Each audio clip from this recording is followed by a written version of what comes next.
start, let's have a word of prayer. That's God's blessing.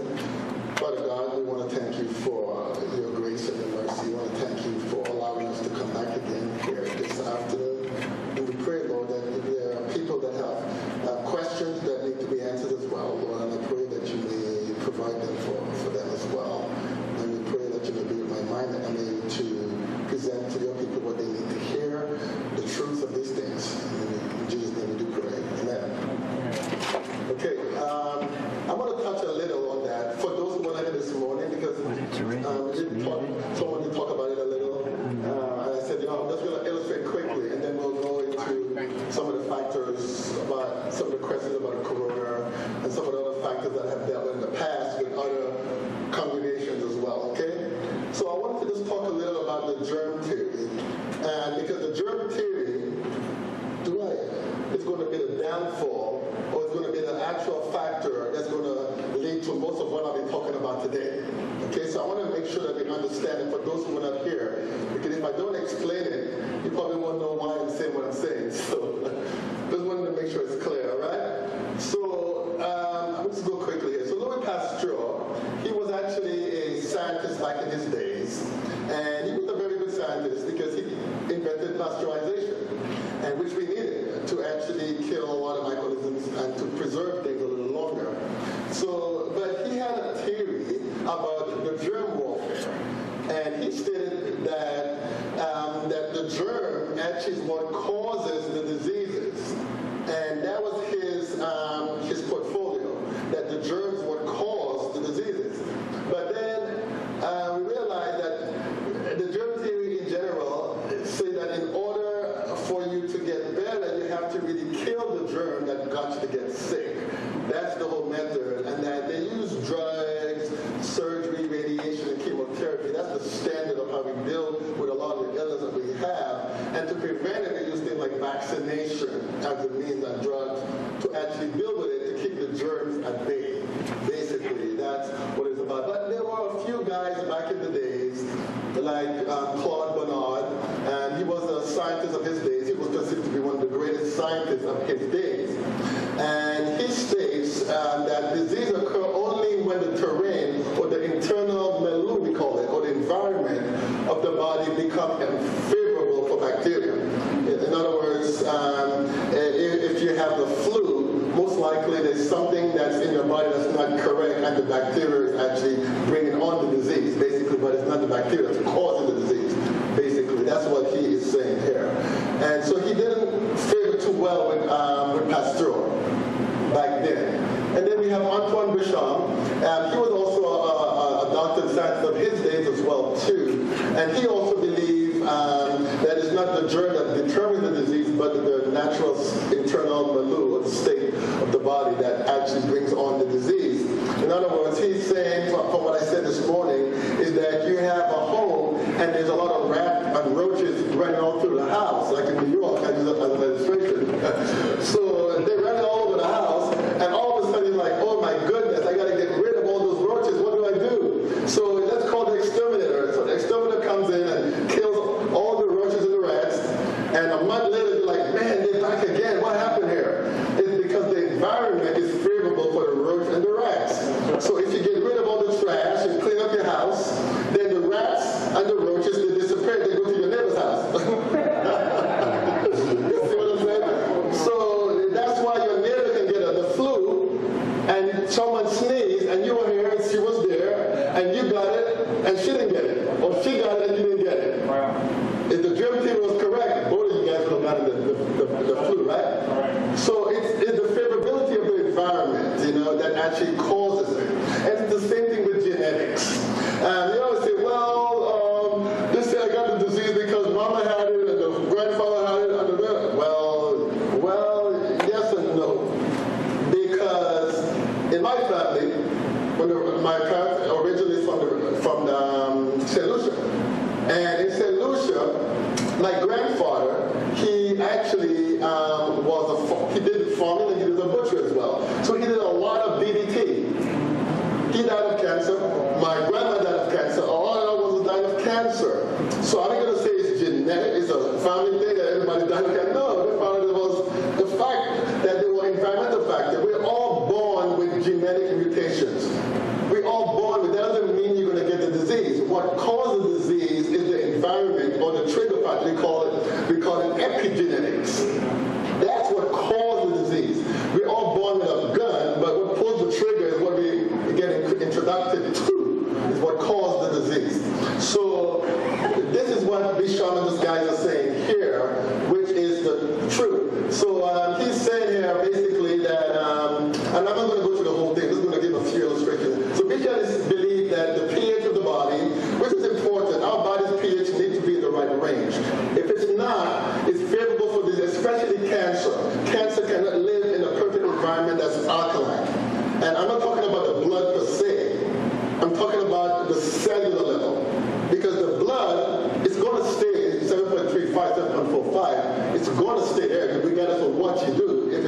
will die. Because the lungs will take over and the kidneys will take over. That's what we have. They both balance each other. One pushes a lot of carbon dioxide and one retains bicarbonate. That's how our blood stays like that. But the problem is at the cellular level. The pH needs to be perfect at the cellular level. When it begins to go down, that's when diseases are given, because bacteria does not like an alkaline environment. It likes an acidic environment to live in. And that's how it grows and causes diseases. All of those tuberculosis and all of those diseases are all acidic-related diseases that you can think of, okay? So he said that the germs are attracted to acidity and alkaline will repel them. So Bushra found that also disease, acid, low oxygen environment, like Dr. Otterberg, he also states that cancer and other diseases don't like oxygen. Do you know wherever there's pain, there's no oxygen? Do you know that? Wherever you have pain, there's no oxygen there. So if you have a knee pain, that's where you have a lot of pain in the joints area as well. It's inflammation, but there's no oxygen. How do I know? When we put ozone in the areas, guess what? The pain disappears. The pain disappears. If you get enough ozone in there for a period of time, it will kill the pain. I know that because I do all the time. You put someone in a hyperbaric chamber, guess what happened? A lot of the time the pain disappeared too. So high oxygen actually kills pain. So he was correct with that as well, and that the toxic nutrients deficiencies as well. Now, if Louis Pasteur was correct, if you're sick with scurvy, right? That means I would have to find a bug that causes the scurvy, right? But is there a bug that causes scurvy? No, it's a vitamin C deficiency. So we know that the environment, the terrain was off. What's the deficiency of the terrain? There was a lack of something that caused the disease. So we fix it by giving vitamin C, and it disappears. All right? So the toxic emotions as well, we know that. Most people, I have a lot of patients that comes in, and I said, okay, well, I have this disease. It just came about like that. Like I have a lady in California. We're actually working with her right now, and she has cancer. I won't say where, since it's being broadcasted, because it will come out where it is. So she had the cancer, and it so happened that she had two devastating disasters that happened close proximity behind his udder. And it so happened the cancer came approximately around those time frame 2 years later. So it happens that the emotional factor that causes it, most cancer or any disease that's devastating, usually there's actually a trigger factor to it sometimes. A lot of the times, a triggering factor to it that actually causes it. But in that case, definitely, the emotional factor is what drives the disease. A lot of people, they may have a family that passed away, or they got in a bad relationship and they broke up, and that emotional factor gives rise to the disease. And a lot of the time, it's usually GI issues, a lot of issues with the stomach and the colon and the small intestines as well. So his finding demonstrated how cancer is developed. So he was saying that basically the germs can transfer from one stage to the next and become something else. Like I was mentioning with the fungus, like Dr. Sempanici from Italy, he states that cancer is actually a fungus. And as I was saying this morning, he may have a point with that, because when you look at cancer, he opened the cancer. Every cancer, he noticed that there is a white inside of it, like a fungal inside, and he stated that that's what he thinks it is, that most cancer, and he used baking soda to treat the cancers. He injected right into the cancer, and he gets good results. And I find it works because I haven't started doing it now myself. And I do it for prostate cancer. Yeah, patient, and I see good results with it, with the prostate, right into it. Yeah, so it does help favorably in actually helping. So we also found out that with fungus also likes sugar. It lives on. And what does cancer cells survive on as well? We mentioned this morning, sugar as well. So it makes sense from what he was stating on that. So virtue as well, and he also states about it as well, that if he was to live his life over again, definitely he would seek to prove and that the germ theory was actually wrong, that germs actually search the natural inhabitants of the disease tissues, basically, to cause the disease, basically. All right? And in reality, basically, this is from the Smithsonian Institute, basically. And this is, we all know the Smithsonian Institute is actually a government area. So this is really important stuff here. As he was saying, in reality, it is not the bacteria itself, it's government that actually produces disease. But we believe it is the chemical constituent of these microorganisms enacting upon the unbalanced cell metabolism. So definitely, we can see definitely that it's really not the germ that really causes the problem. Yeah. So basically, this is the reason why, as we mentioned, why the disease state and the medical we have today is why it's what it is. Because he says, this is Dr. Bernard Jensen, a famous doctor of his days. He said, modern Western medicine continues to be based on the erroneous concept of the germ theory. Because around it exists a colossal supported infrastructure and commercial interests that builds billions of dollars in pharmaceutical industries. So in other words, he stated that the reason why the germ theory still exists is because there's money involved in it. Lots of money, right?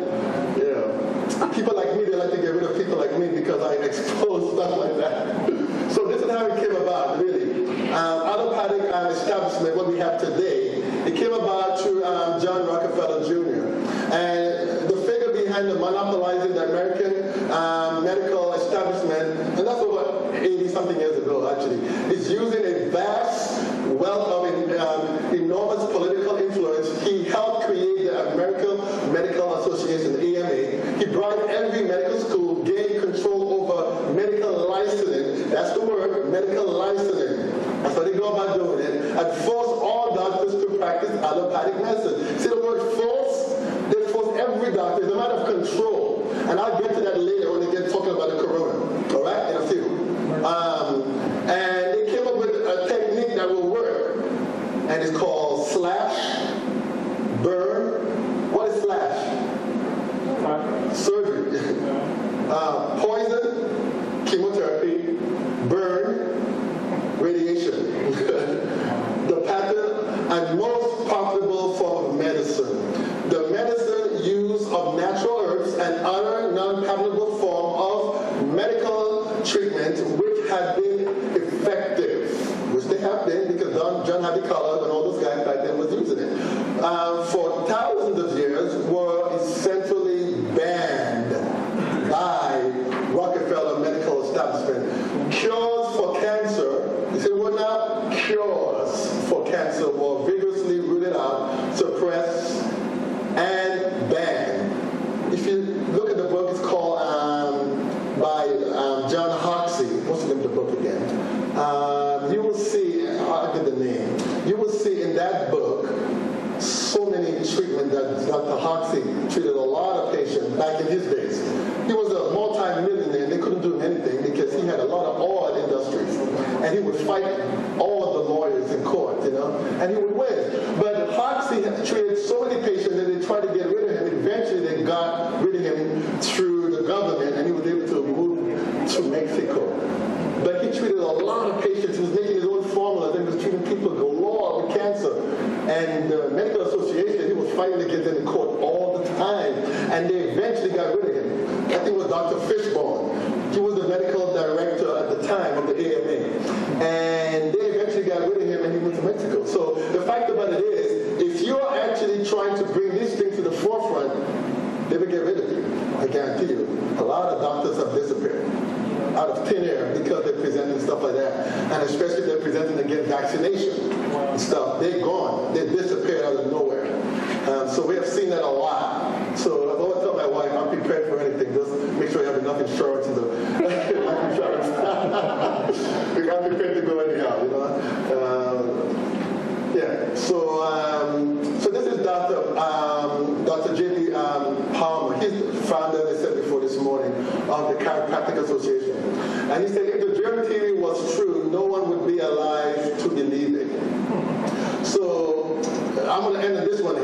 slide here, and then we'll go into the program for today, okay?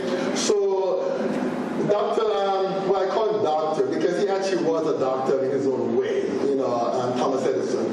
And he said the doctors of the future will give no medicine, that's true, but will instruct the patient in the care of the human frame in diet and in the what? The cause. Remember that word. The cause and prevention of disease. This is what divides the difference between allopathic medicine and naturopathic medicine. It's this word right here. Cause and prevention. Because in allopathic medicine, as I said, we actually look at the symptoms of the person, and we actually treat the symptoms. Someone comes in with a headache, okay, let's treat the headache. Someone comes in with a pain in the stomach, okay, let's give you some Tylenol, something that to kill the pain. But hello, what's causing the pain? Let's see what happened there. What caused the pain? What caused the headache? Is it dehydration, or is it lack of sleep? You see what I'm saying? But in allopathic medicine, in naturopathic medicine, we go to the cause. So you go to a naturopathic doctor, they're not going to spend 5 minutes with you, they're going to spend an hour. Because they're trying to find out what's going on with you. And our medicine of today is based on treating symptoms. All right? Someone comes in with the corona. We're talking about go to the corona now, right? Someone comes in with the corona. Guess what we're going to treat? The symptom. Because you see, coronavirus is actually a respiratory virus. Okay? So in allopathic realm, what we do, we use respiratory treatment. We put them on a ventilator, right? When they can't breathe. And we kill them quickly, right? That's the worst thing you want to do. The last thing you want to do is someone has a respiratory treatment like that, you don't want to put them on a ventilator because you make it harder for the lungs to actually work. And a lot of people died in New York, quite a bit died because of the ventilator. If they had stayed at home, they would have survived. You're like, what? Yes, they would have survived. Because the fact about it is, most people that don't go to the doctor when they have a flu, they do better if they stay home and just get to rest bed, drink a lot of teas, keep themselves up, taking the vitamin. I'm going to get to a lot of those factors. And you do those stuff, you do well. Now, a question was asked. I can't remember who asked me that a while ago. So, in the medical realm, yes, there are drugs. There are drugs like bertinoside, erythromycin they use as well, combined with zinc, and a lot of doctors have shown that it helps. Especially the respiratory has been affected. It will help tremendously and they recover quickly from it. But in the earlier stages of it, and also they have found that hydroxychloroquine actually also was shown to work, but it also worked with erythromycin as well. It actually worked combined together with zinc. The three of them work together very well. And they find that if you use those together, a lot of people have recovered. Now, people are asking, well, if the medical industry knows that these drugs work pretty well, why are they not putting it out in the forefront? Well, I put it this way. Donald Trump actually knew about it, and he tried to put it out there. But guess what they did? They called him foolish and stupid and all kinds of stuff, and he's going against the medical industry. No, he wasn't. He was just telling you what happened. You see, if you have to take with Donald Trump, you see, people don't like him because he states his mind. And he was like, you know what? I'm going to take it. I'm taking it right now. You see what I'm saying? And they call him stupid. They say he's foolish. But he was just stating what he felt was right medicine. And he was correct. These drugs actually work because they actually was tested in Europe and those other places. And these doctors said, we have run in France. We have tested many patients using it and we see good results. Dr. Lewis actually was in the front of Washington, D.C., and a couple of doctors as well that were there talking about it. And she was talking about how she treated over 300 patients using hydroxychloroquine and azithromycin and zinc. And she said all of our patients got better. Well, we have seen too with patients gotten better with using natural. But she has used the regular ones and they have gotten better. But, okay, well, these are allopathic drugs. Why is it that they are not actually being put in the forefront? Well, let's look at the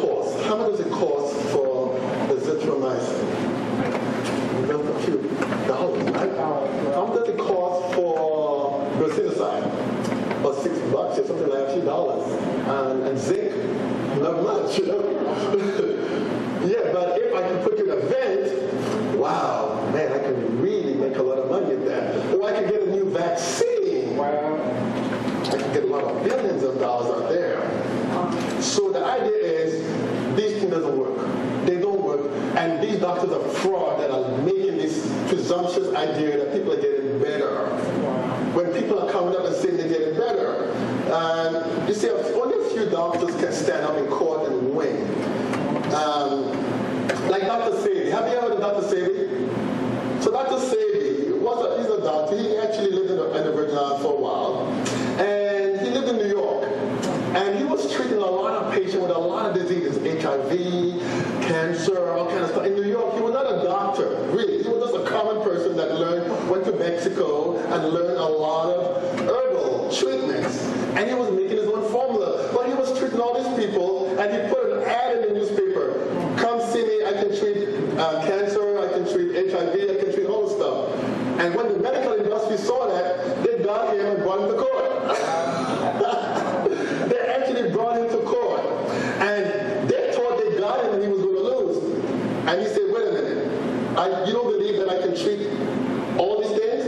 And he said, Judge, here's what I'm going to do. I'm going to bring you all this paperwork and all these people tomorrow. He brought in a courtroom of people with their labs and everything else, with doctors' signatures saying, yes, they have these factors. And he won the case. He was the first person to ever win a case against the Medical Association. And the judge could not rule it out. If those people can bring reports and they got better, and they can testify they got better, what more can we say?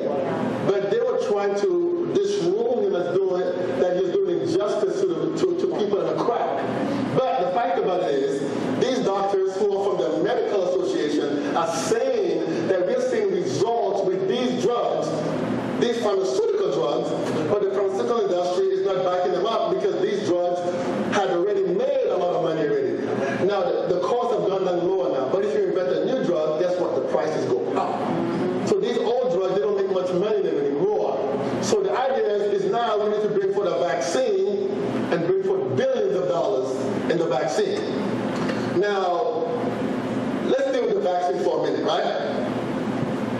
Now, there was a statement that was made, and I was listening to a documentary. I do a lot of studies, I listen to a lot of documentaries, and I think it was at CNN.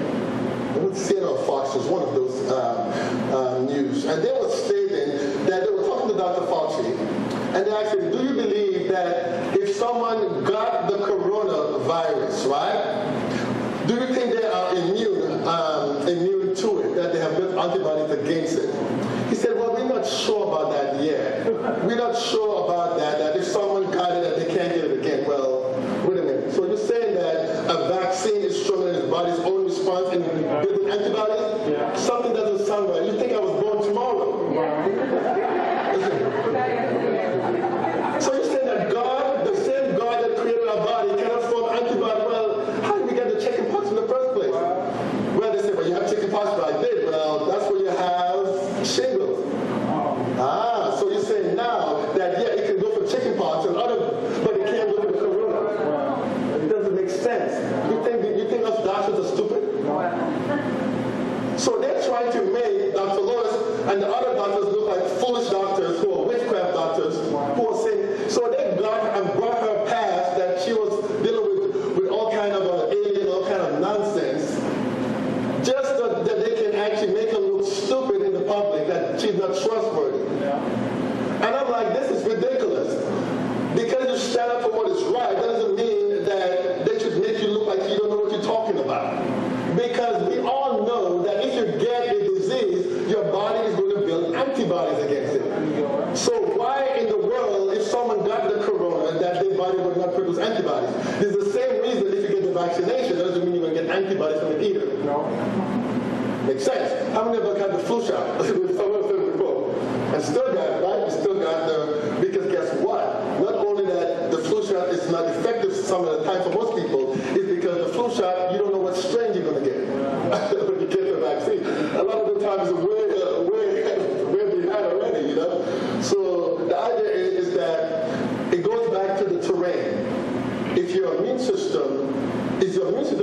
fight any of the diseases. For example, as I said this morning, for those who were not here, we have a 91-year-old. He has kidney failure, he had a stroke, and he has diabetes. And he recovered from corona. He's fine today. You have a 41-year-old in New York, a bus driver, with no comorbidities, and all of a sudden he actually died of corona. Why? It goes back to the terrain. If your body immune system is strong, so sometimes your body, for example, let's look at sickle cell anemia, okay? Most people that have sickle cell anemia, they will not get malaria issues. Why is that? Because your body builds a resistance now. Because in the days, they said most of the slave days, they lived in an area where there were malaria area, and they come to the United States, so now they have this sickle cell that in the area where they live, it will fight against the malaria. So your body can build stuff against to fight certain things. But the idea is we don't realize that the body can do that. And we try to help the body by giving the body things that it does not need. Like the vaccine is something that it's a touchy subject. I'm not saying not to vaccinate, but when you start saying the only thing that can treat the corona stuff is the vaccine, I don't buy that. Because it's the terrain that's what caused the disease. The two individuals that died is because one was susceptible to disease already. He went through a battle of diseases and he recovered from them, you know? So now, the individual probably have never had a disease and his immune system was already weak. So his body was never used to fighting disease well. So he dies, yes. Question, sir. What I'm hearing is that being isolated, locked down, does that benefit you by improving your immune system, or does it hurt you? Okay, good question. Well, isolation probably could help you to an extent. I'll explain why. If your immune system is weak already, if you're not exposed to the virus, that can help. But it comes down to the immune system. If your body's immune system is optimal, there's no reason to be isolated. The problem is we don't talk building the immune responses and cleaning up the terrain. We don't talk about that in the United States because there's no money involved in it. So we say isolate, isolate, isolate, and then do what you want to do, you know? No. There's health laws that are involved, and if you break them, you die. And one of them is sleep, right? If you don't sleep, it actually weakens your immune system, and fast foods, a lot of Americans, they eat a lot of fast foods, you know, a lot of processed sugars and stuff like that. That's the quickest way to get corona. It weakens your immune system down to nothing. Especially during the flu season, most people get the flu during the winter time. Why? Most of the holidays, right? Thanksgiving, Christmas, things like that. And everybody in the house, nobody gets exposed to vitamin D, and your immune system goes down. And you get the flu. We say, you can get the flu vaccine. Why? Why do you get the vaccine? Because you're going to get the flu. But are you saying our bodies are not strong enough to overcome it? I say, how many of us have gotten the flu and overcome it? It's because we stay at home and sleep and drink some tea, right? And sweat, and we get better. And that's the same thing with every disease. Now, people say, well, you need certain things to really help you get better, like, you know, the vaccine will help. Well, you want to get a better vaccine? Get some colostrum. Colostrum is 3 times more powerful than a vaccine. Just use that. It's proven well. I've had many people recover from coronavirus, tons of them. They recover, and how do they recover? We build their immune system up. Most countries that they discover in Europe, the Scandinavian countries that actually gets a lot of vitamin D in a lot of areas and stuff like that. But some of the places they don't get the corona. Actually, the Scandinavians do. Some of them do. But some of the other countries up north more, they actually get more of the fish oils, and which is anti-inflammatory as well. And they get a lot of vitamin D in the system and lots of zinc. And they don't get the corona. And they also find in areas of countries where they tested people for melatonin. The melatonin level in the body was low. produces melatonin is the pineal gland, and the melatonin is the actually anti-aging hormone. It actually increases the body's immune response to work better. And most of the time, a lot of us we don't get melatonin actually. And we say, well, I take melatonin, I take 1 milligram or 2 milligrams, but that doesn't do anything, 5 milligrams. We're talking about high doses of melatonin and stuff like that at a time. And vitamin C, things like vitamin C for corona. What does vitamin C really do? It actually supports, it actually prevents the lungs from breaking down. I said, well, it does. It prevents the lungs from collapsing, really. So it actually, most of the lungs actually, you look at collagen and all kind of factors that are supporting the lung structures. It actually supports these structures, and so the lung doesn't collapse. And it also is an antioxidant, and it's actually immune stimulating as well.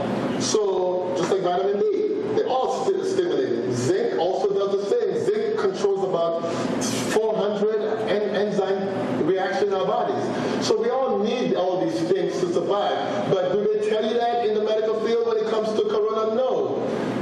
Simple garlic. A simple garlic. Like, for example, you take garlic in its full form. If you take garlic and you stay home and get some proper rest, you can fight off almost any disease in its full form. I think it's antimicrobial, antifungal, antiviral as well. And I tell folks, you choose these things, you do fine. Another factor that I tell folks that they need to look at, especially with corona, is mushrooms. The mushroom family, mushroom extracts. They're very, very powerful. They actually help to fight a lot of viruses, things like reishi mushrooms, shiitake mushrooms, and all of those. Versicolor mushroom, turkey tail, which is the same thing. They are very good. The shiitake mushrooms, chaga mushrooms, and all of those. They are very, very good and strong in supporting the immune response against viruses. But the idea is we're being taught that we need to actually give something to our bodies to produce an immune response when our body already does it by itself. It already has, like for example, CBD oil. CBD. That's anti-inflammatory. And people say, well, you shouldn't use CBD oil. I say, well, why? There's nothing really in it, really, but cannabinoids, really. And they say, well, the brain all over the body has the cannabinoid receptors. I wonder why it's there.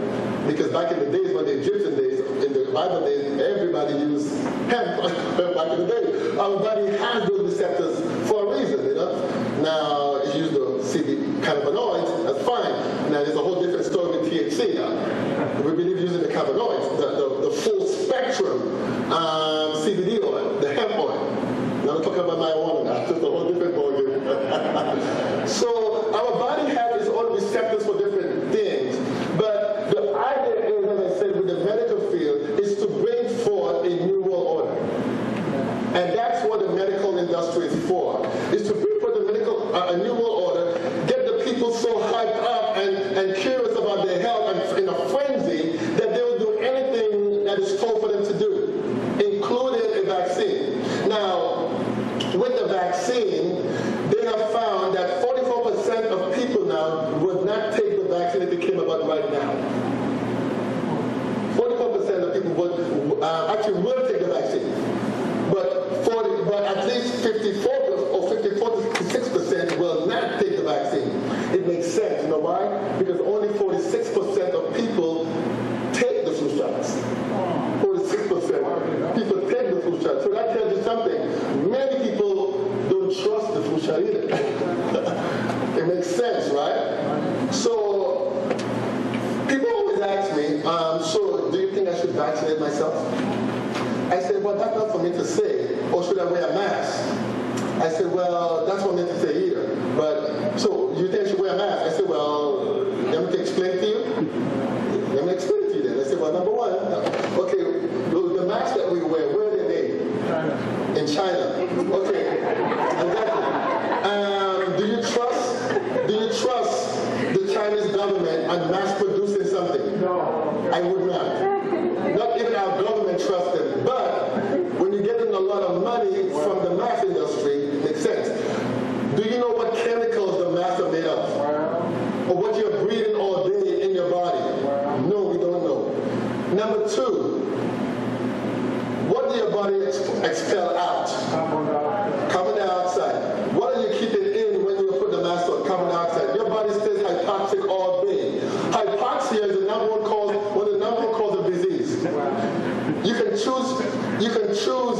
sentence, right? A slow one.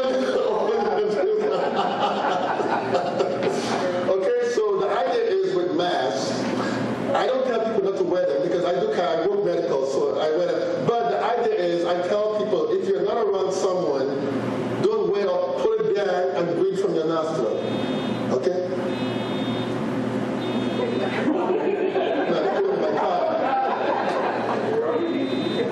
I don't think it is. Let me see. Wait, that might. It happens sometimes. I'm in my house and so the idea is, as I go back to hypoxia, most people are getting sicker and they'll be dying. You'll see more diseases later on from the corona. From the corona epidemic factor, let's put it this way. Because people are not dying from corona. Even the CDC now is changing their numbers now. Wow. I'm telling you, a lot of people that say died of corona, they did not die of corona. They did not die of corona. I can guarantee you that. If you look it up, then you will find that they did not die of corona. So what are they dying of? They died of other diseases, just like some people die of the ventilator. It's the cause of the disease. And the fact about it, if you just let the system alone, let it do its thing, it'll be fine. In the Caribbean, I think they're using blue vervine now. It's an herb to help, and they're getting very good results with it. Blue vervine for treating coronavirus. I don't think that's my cup. I still think it's not my cup, but it sounds like it though. But so the idea is that what you want to do is to treat the internal milieu, the environment of the body. And if you do that, you will see the result of what you're looking for. All right? So as I mentioned before, strengthen the immune system, remove things that weaken the immune system. You want to have some stuff that weaken the immune system? Okay. If you're in a toxic relationship, get away from it. Number one. Stress weakens the immune system. Man, wow. If you eat a lot of sugars, a lot of pastries, a lot of carbohydrates, a lot of pasta, a lot of white rice and white bread, eliminate those. That weakens the immune system. All right? Another one that weakens the immune system is drugs. Drugs also weakens the immune system, certain drugs, because it weakens the internal organs as well, okay? Number two, that weakens the immune system is environmental toxins, okay? If you were living on a golf course, for example, you live on a golf course or near a golf course, I guarantee you are loaded with toxins. Loaded with toxins. A lot of the first question I ask patients when they come to see me, do you live close to a golf course? They say, well, no. I say, do you live close to a farm? Because the pesticide, one of the greatest killers for most of our Vietnam vets is what? Agent Orange. Exactly, Agent Orange. And it actually is a cousin of pesticides, but the herbicide is actually insecticide as well in the category as well. So they're all in that same category. And they're actually causing havoc to people. Another thing I ask my patients, do you have root canal? Do you have root canal? Dr. Weston Price actually showed a documentary on root canals that a lot of diseases, I've seen a lot of issues with root canal. It can cause a lot of disease process, weaken your immune system, cause cancer, cause thyroid issues, cause a lot of diseases. Amalgam is another thing by itself. Amalgam causes more problem to your thyroid and weakens your immune system as well, cause goiters and things like that. So I usually recommend, if you have these things and you want to have a strong immune system, a strong body, remove the amalgam, remove the root canal as well. Don't get any crowns as well and stuff. Something like, you think about putting in those implants and stuff like that. Implant, I've talked to many biological dentists, a few dentists, they said, well, it's not much of a problem as with the other ones that you're covering the root cause at the bottom of the nerve. I had a patient last Sunday, came to our office, and she had 4 root canals in her mouth. And I said, I want to print you something out, okay? I print her the teeth chart with all the organs attached to it, where they go, And I said, ask your dentist which part of the root canal is at. And she said, oh my goodness, she called my office. Oh my goodness. All of the diseases that are linked to where the root canals are at.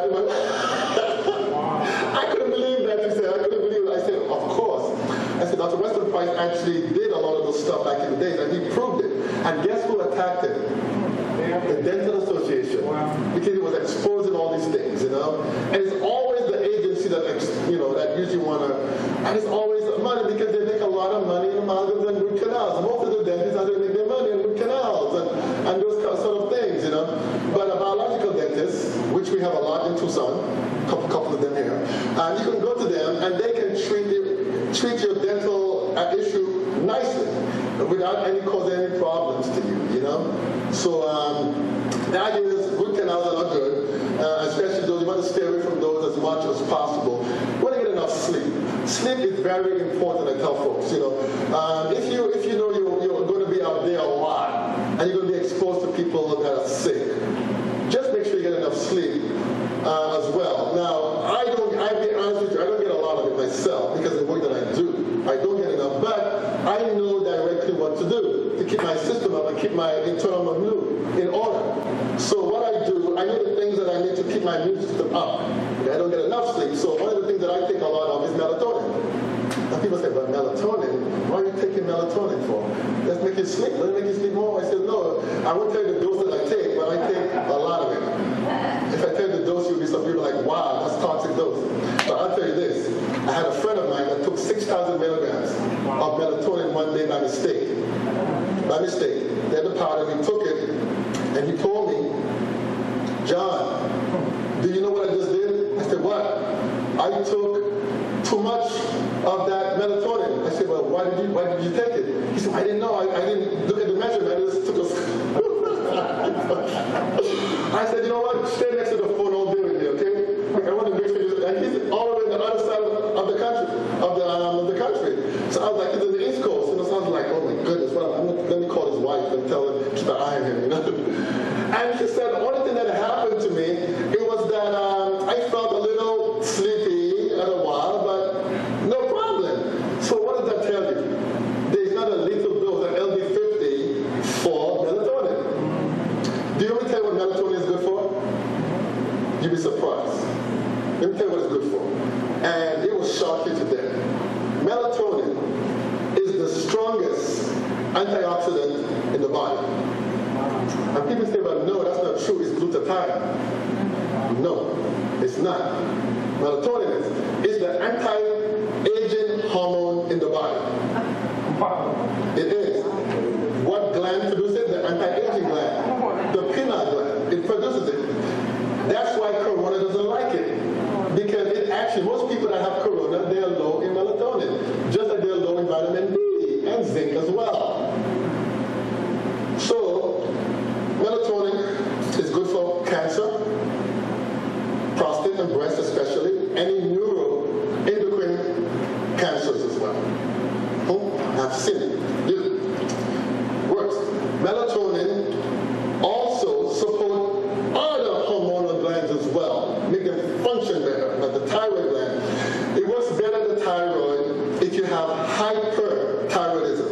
If you have no thyroid problem, it'll be fine. Some people, they have shown it, they have hypothyroidism, and they're on medication. They shouldn't really use it because you can see a rise in the TSH. Sometimes I've seen it. So the idea is, but that's not everybody. Some people, it happens to them. But it actually controls every factor in the body. Lungs, kidneys, heart, you name it, the nervous system, they all have connection to melatonin. One of the most powerful antioxidants you can find. When I take it, I have mental clarity. Let's say I have 3 hours of sleep that day, right? That night, because I work late doing some other projects, okay? And I take melatonin that night, right? Do you know the next morning, I'm fresh. My mind clarity is like I got enough tons of sleep. It's amazing. And I said, you know what? Let me don't take it. I'm like, all the place, don't start. Hey, John, hey, Doc, you all right? You all right? But I find that it works well. And you know what? It makes sense because people with schizophrenia are low in melatonin. So it works and guess where it works well? Right in the GI tract. People that actually have and that melatonin can actually help with GERD effects. Very powerful. That's why I tell all my patients, if you want to really do well in the corona section, get some of that and use it. Yes? Question, how much would you recommend we take? Okay, well, it's off label now, okay? So, it's off label. So, what a lot of doctors recommend, put it this way, the doctors out there are recommending, let's put it this way, 25 milligrams, you didn't get it from me, right? 25 milligrams in the Asian countries are actually a birth control. Wow. It's a birth control of 25 milligrams up. It's actually a birth control for females using it. It's actual birth control. Ladies that are using higher, like 30 milligrams, I had a doctor, one of the docs, actually, she had breast cancer 35 years ago. She was using the high dose of melatonin. She's still using it today, and no breast cancer. I think she was using it for like 60 milligrams. Some people use up to 120 milligrams. Some people, they have seen using the research to show some people use up to 200 milligrams. I'll tell you this, right? Keep a lot of it in your house. Because if there's a nuclear factor, melatonin will be your best friend. They're shown in Europe, I think it's Russia or France, I can't remember where. They have shown that they actually cause radiation on tissues and look at the cell structure, how it reacts to the radiation. Some was big with melatonin and some was not. And they found the one that didn't have melatonin connection got damaged by the radiation. But the one that had the melatonin recovered with no problem altogether, no damage altogether. So, what does that mean? Talk to your doctor when you're going to get radiation, when you're going to get scans, imaging, things like that. And say, hey doc, do you think I should get some melatonin before I get my yeah. You should ask them that and see what they say, you know. You don't hear it from me. Yeah, I said, doc, how about 60 milligrams or 120 milligrams? Doc, how about 200 milligrams, doc? Before I take the x-ray, you know. Let's see what he says. Yes. Does melatonin go bad? Okay, I'm glad you mentioned that. Well, let's put it this way. Everything that's produced in the industry, they put a date on it. I'm not saying it goes bad. I don't think it will go bad if it probably stays in your closet for probably 5 years. But if there's a date on it, you follow the date to get another one. But I can tell you this. Melatonin is the only thing you can take that will not give you a negative feedback. You know, if you take testosterone or any female hormones, it will give a negative feedback to the glands. This one does not. It doesn't give a negative feedback back to the penile gland. It never does that. You can get off of it tomorrow and nothing. That's amazing, huh? Yeah. I think God made this hormone for a reason. Because it has connection to so many different things. It's amazing. Another one that we don't hear about when it comes to things like corona is colostrum. And the best colostrum in the world is produced right here in Arizona. In the world. I'm saying in the world, including New Zealand. It's produced right here in Sedona. And it's called LD colostrum. It's the most powerful colostrum I've ever seen in my life. I've seen it do wonders. I'm not just saying it because I want to put that out there. I want to support our state. This thing is powerful. Research has shown that colostrum by itself, as I said, is 3 times more powerful than a flu vaccine in preventing the flu. Colostrum is what heals the baby's gut when it's born. The mother put the baby right in the breast and it's born. That yellow stuff that comes out, that's colostrum. You take that and put it in an infected eye, it will prevent the infection, it will kill the infection in the eyes. The baby's gut is open. It's open. So when you give the colostrum, it closes the gut. The junction we call this tight junction, it closes the gut so that now the immunity is now established. It actually establishes an innate immunity in the baby. Colostrum. That's why you have a flu. Oh, I feel horrible. You take the colostrum, 2 tablespoons that night, and you wake up in the morning like, wow, the flu, I feel so good. It's gone. What happened? Because while you're sleeping at night, it actually triggers it. It boosts your immune system up. It actually attacks the viruses that actually likes iron, and it takes the iron away from the virus so it cannot replicate itself as well. And it also have all those growth factors that it have what we call something called PRP in it that actually help to trigger the natural killer cells to work more effectively to kill viruses and bacteria. And not only does it does that, it also works on glandular, like the pancreas, and controlling the body's response for insulin as well, resistance as well. Very powerful stuff. And we have found that people that actually have damaged tissues, it repairs it very quickly. And stuff like bodybuilders and weightlifters that they go exercise, they repair faster using that stuff. But the main thing, since we're in the corona, is that it actually protects the body, the lungs especially. I've seen it. It helps protect the lungs especially from damage. So these are all the factors I would recommend out there for protecting your body from things like the corona as well. And as I mentioned, the mushrooms are pretty good ones as well. The mushrooms, especially the shaga mushroom, or we call it. There's another one that actually the shaga mushroom. That one is actually an Indian mushroom, and that one actually has the highest beta-glucan that you can find. Beta-glucan is actually a myriad of saccharides, we call polysaccharides of sugars that actually combine together and actually stimulates immune responses, or it can prevent autoimmune response as well. It can stimulate the immune system, or it can actually down-regulate a higher immune response as well. Very, very powerful stuff. So you have those arsenal in your closet, and B vitamins, basically. If you're in a flu season or in a corona season, you want to actually take enough B vitamins. You can't take enough of it.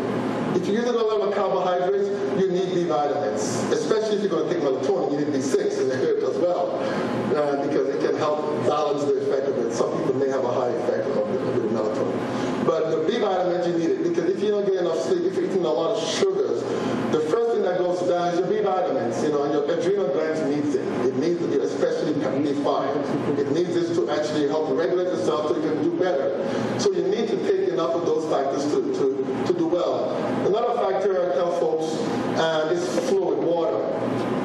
Is that most of us don't use enough water. And the idea is what water we're drinking too. You understand that?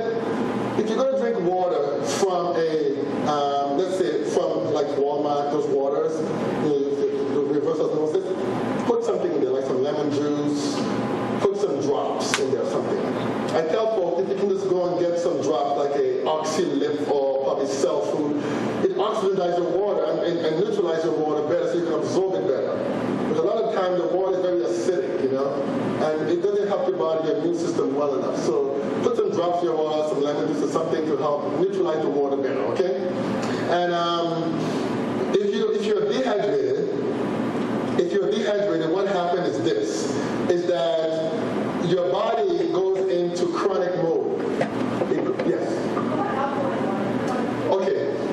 Alkaline water is fine, but my problem with alkaline water sometimes is that people use too much of a higher pH of the water. I recommend no higher than 8.5 because of the stomach acid, okay? Because of the stomach acid.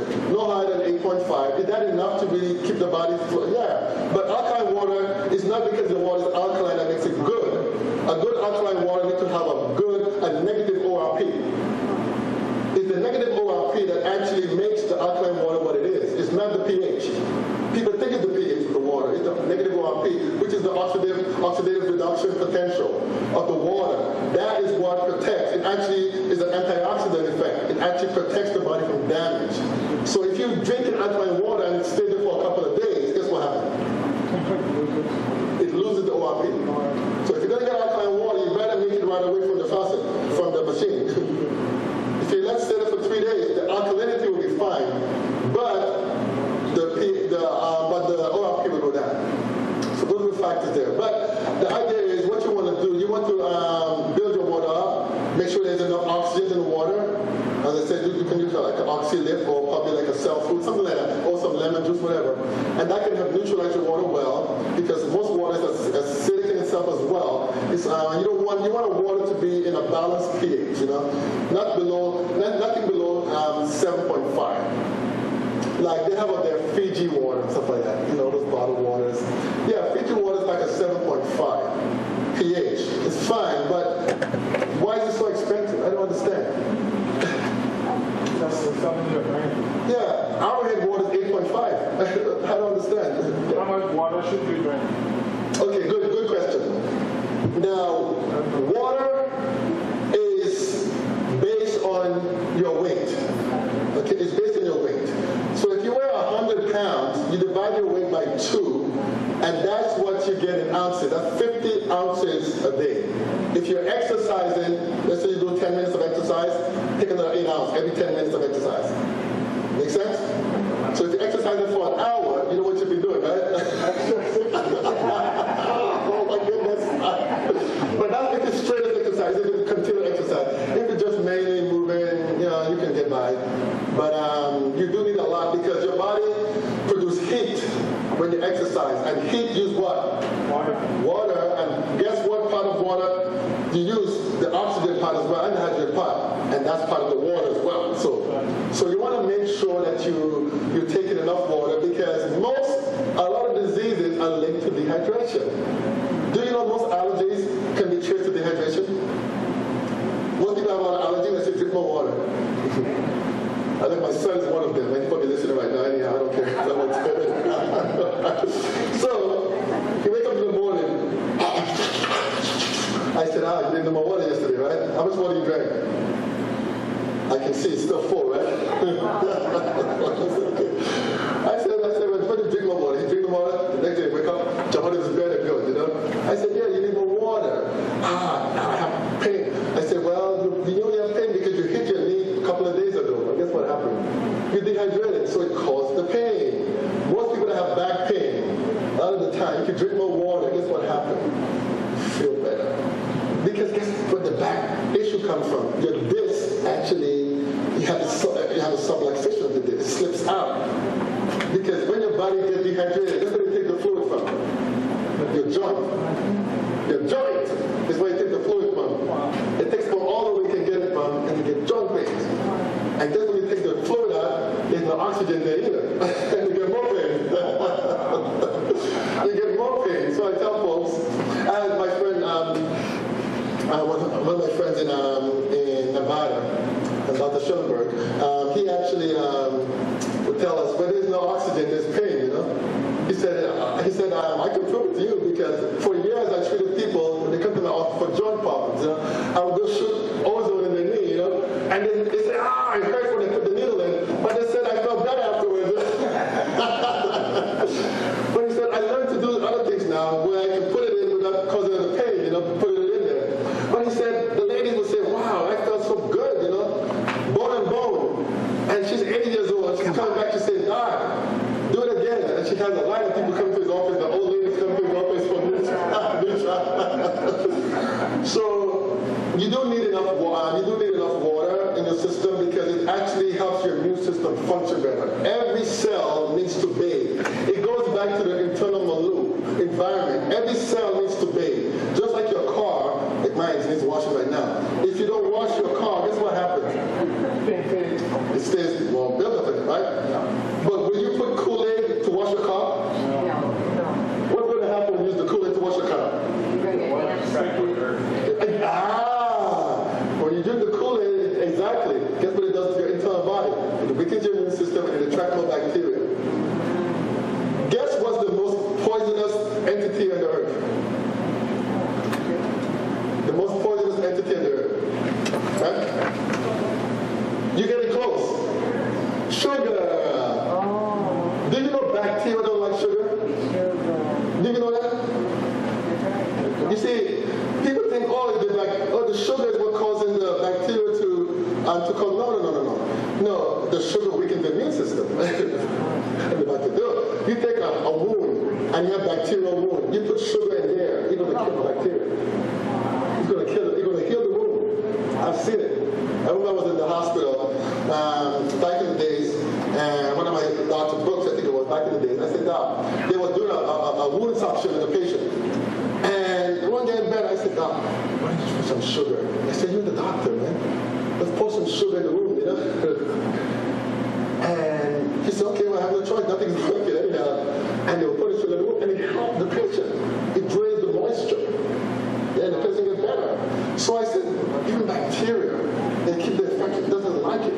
But it bathes the cell a little. It bathes the cell and put enough lubricant around the cell so the cell can build itself up. So sugar is poisonous in the cell that even microorganisms doesn't like it. Yeah, ants may like it a little though, you know? Yeah, actually, back in the day, that's how they knew you had diabetes. You go and you pee in an ant's mouth, if the ants are rushing to it, you know you have diabetes. You know? Yeah, but definitely you need to have enough water to your system as well. Now, also you need good circulation. Out of all that I mentioned, you need good circulation. I have it on there, but the fact about it is most of us don't get good circulation. We say, well, I do walk at my job a lot. Well, that's true. It's good. Walking is good, you know, but you need to go into the fresh air and walk. Not in the building walking, because you need to get fresh oxygen outside. So you need to do that every so often. But what kind of exercise do I recommend? Especially if you're dealing with a lung issue, okay? If you're sick or lung already. The idea of what you want to do, you want to get you a rebounder. You know what's a rebounder? A mini trampoline, right? A mini trampoline. You want to get that. You know who invented the rebounder? NASA. For the astronauts. That's right. It's the best exercise. You can lose a lot of weight on that. Just exercising on a good diet. You can burn a lot of calories in a couple of minutes. Just doing that alone. Bam, bam, bam, bam, bam. You don't have to jump in it. All you got to do is go into the bar and just do like this. And there is a friction. So if you have a knee problem, you can still do it. It actually works on the gravitational pull. And it works your whole body, the lymphatic expansion, and pulls or pushes the lymphatic system. Remember I mentioned this morning about the lymphatics? It's the largest organ of elimination in our body. If it's sluggish, we have disease, because most disease is fought in the lymphatic system. So if you move in that system, doing that, it's fine. Or you can get a chime machine. A chime machine is a machine that actually moves your body like a snake, like that. Yeah. You lie down for 15 minutes, and you just fall asleep, and you wake up in the morning, you're like, what am I doing here? I have done it before. Wow. I have done it, and I fall asleep, and I was like, my goodness, I wake up like 3 o'clock in the morning, I'm still in the ground. It puts you asleep. If you can't sleep, that's a good one to use. And it works your whole body, your lymphatic system, every part of your body is worked out pretty well. So I recommend that to keep your immune system up and to keep your blood circulating pretty well, because it's a good thing. Yes? So coronavirus applies for church members, people who fear going out, you're saying getting out is the best. Yes. From keeping your immune system optimal is actually more preventative cure than actual mask wearing. Yeah, okay. And that's the thing, as I mentioned with the mask already, you know. Circulation is what the body needs oxygen. The tissues need oxygen. It doesn't need carbon dioxide flooding the system, the bloodstream, you know. Wearing a mask causes hypoxia. It does. I don't think you should be wearing a mask all day unless you're in proximity to someone. I'm just letting you know. I see people driving on the road in their car by themselves. They have a mask on. I said, what are you doing? There's nobody in your car but you. Take it off. I'll tell you something, right? The mask wearing. Do you know why Donald Trump doesn't wear a mask? Okay. Do you believe that if mask wearing was a problem, how many of us saw the Republican convention when Donald Trump spoke? Okay, I looked at it. I looked at all of them. I looked at the Democrats and all of them. I looked at. So, I see. If you say there was 2,000 people at the Republican convention when Donald Trump spoke, right? How many people wore masks? No one. How close were they sitting to each other? Do you believe if it was a problem, the health department would have come in and dealt with it immediately? They would have. If there's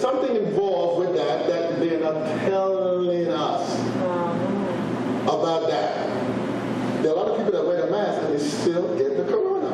Yeah. But how are they getting it? That's the problem. I went to a funeral the other week ago, and it was a Mormon church. I love the Mormon people. They're very nice people, very, very nice people. And I went to the church for the funeral. My friend passed away. So I was trying to be polite. So I came with my mask like I came this morning, trying to be polite because I want to follow, most principles and everything else. So I walked in there, my wife, I walked in and looked around, I see nobody wearing masks. So I looked bad, I felt so ashamed, So I went and said, "Oh, I want to pull it out," and came back. So I was like, wow. So what I found out in the country, in those places like that, they're like the people at the Republican convention. They like, I don't care.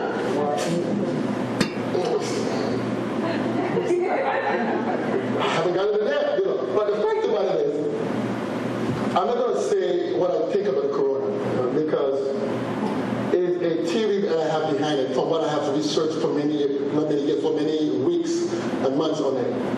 And I believe the corona is not transferred from people to people per se. I believe it's transferred in a different way, just like we have chemtrail. That's bringing a lot of stuff throughout the year as well.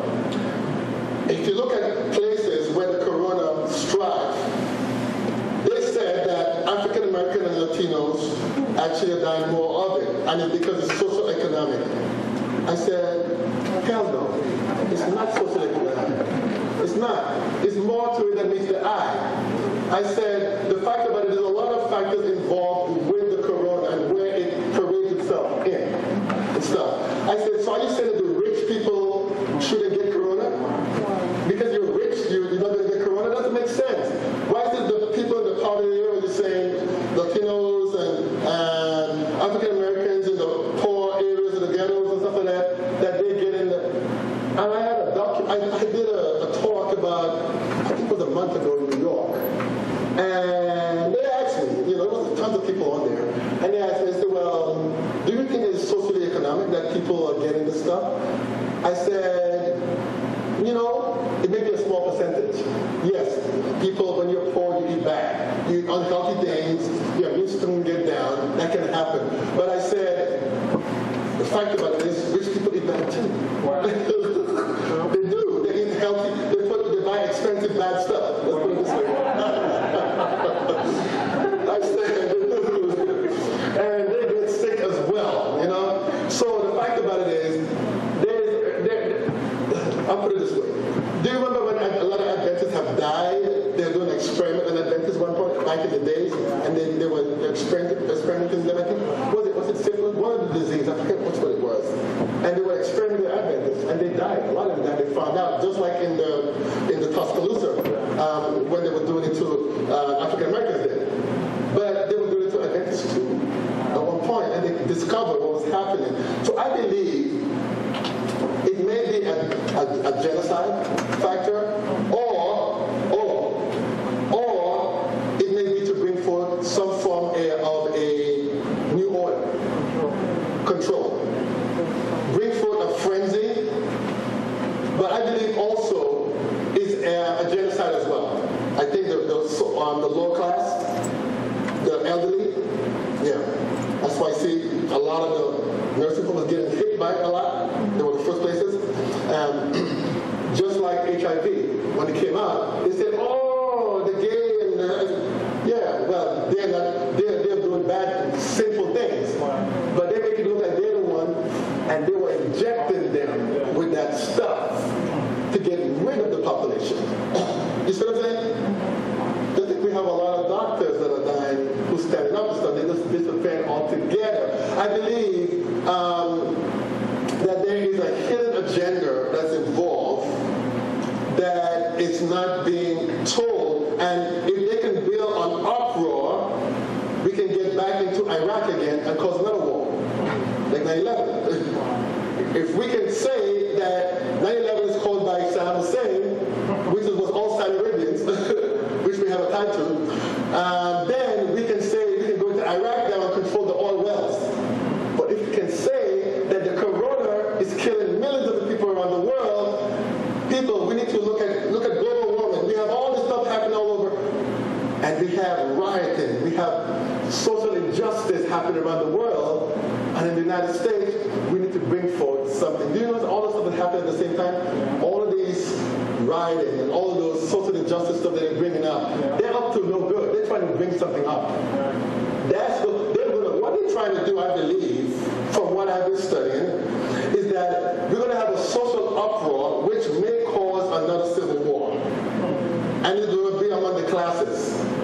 It's not going to be among the races. It's going to be among the classes. You're going to see that. And I believe through that, with the global warming, through that, it's going to bring forth a new world order. And then through that new world order, it's going to bring forth a national Sunday law. Because when you bring forth order, guess what happened? Then you have to have a religious aspect under it to guide it. And there's only one person that can do that. So I believe we're not too far away. When you look at, well, I'm not going to say that. I'm going to say that. Yeah, I'm going to leave that one alone. Because I work for an industry and I can't, because new laws have just passed on that, so I can't say that in public. But I will say this. Though. There are a lot of things that comes out in the media, and it comes out as a means to scare the public, okay, into making decisions that they don't want. Let me give an example of that. When 9/11 came, what happened? We had the Patriot Act came in, right? Do you know, if we had no 9/11, we would have never had a Patriot Act out at all. Do you know what's under the Patriot Act? All your rights are gone. Every one of them is gone. They can come to your house and take it right now if they want to. They said, we have a disaster and we need to control the house, we need to take your family. They can do that because under the Patriot Act, they can do that. Under Obama, we had how many executive orders taking our rights away as well again? A lot of it. You see, because every president has an agenda. Obama was supposed to be what we call the energized, likable president, okay? But like, hey, man, what's up? Oh, president, how's things going, man? Good. But in the scene, he passed more laws, and more people in the African-American race was in prison, and stayed in prison. Chicago was worse under Obama. But the idea is, right? I'll say this. The idea is, I'm not going to Democrat or Republican. I'm going to Republican in a few seconds too. I'm not a Republican, I'm not Democrat. But under Bill Clinton, it's the same problem. Under Reagan, he did a lot of good stuff, but under Reagan, there was a lot of factors, the Republican, they all have the same agenda. They go about it different ways, but they're all under one agenda, coming against on different rims. So I'm not attacking Republican or Democrat. I'm just letting you know that there's an agenda, an elite agenda, to bring forth a new world order, and they will use anything they can, including global epidemics or global warming as well, and make that a frenzy so people will say, you know what, we need to make a change. We need to make a change. And then you're going to have more disasters within the United States, more fires, more earthquakes, more hurricanes, and people say we need to get back to God. Are you seeing these things? Yeah. It's happening more fires. Everybody said, as you get close to the end, you're going to see more fires. More fires. You're going to have to see more disasters. She said, if you want, I can get it for you. I have the document where Ellen White states, and one of the ladies was alive. I remember at 3 a.m. they had that lady talking about it. They asked her, she was a cousin of Ellen White. And she states, yeah, I was alive when she said that. When she said, I was in the room when she said that. So Ellen White states that she saw a disastrous that actually hit and she named the area, Riverside, Loma Linda, Los Angeles area. And the whole area was caved in. She said that. And people say, oh, I don't think Ellen White said that. She said she woke us up in the night time and brought us downstairs to talk about it. That she saw this disaster. She said it's going to hit the area and it's going to wipe the area out. Do you know under San Diego is all water all the way through? A submarine got lost under San Diego. and didn't know where it was at. And when it came out, they realized it was underneath. It was actually underneath California. All Palm Springs is all flowing with water. And this is a hot area, but it's all water. Even Hughes, the multi-billionaire that died, that old Phillips gas station, he stated that I'm going to buy Nevada. It's going to be oceanfront property. He believed one day that that whole area is going to be wiped out. Wow. He believed that. So when I lived in California, we always had drills.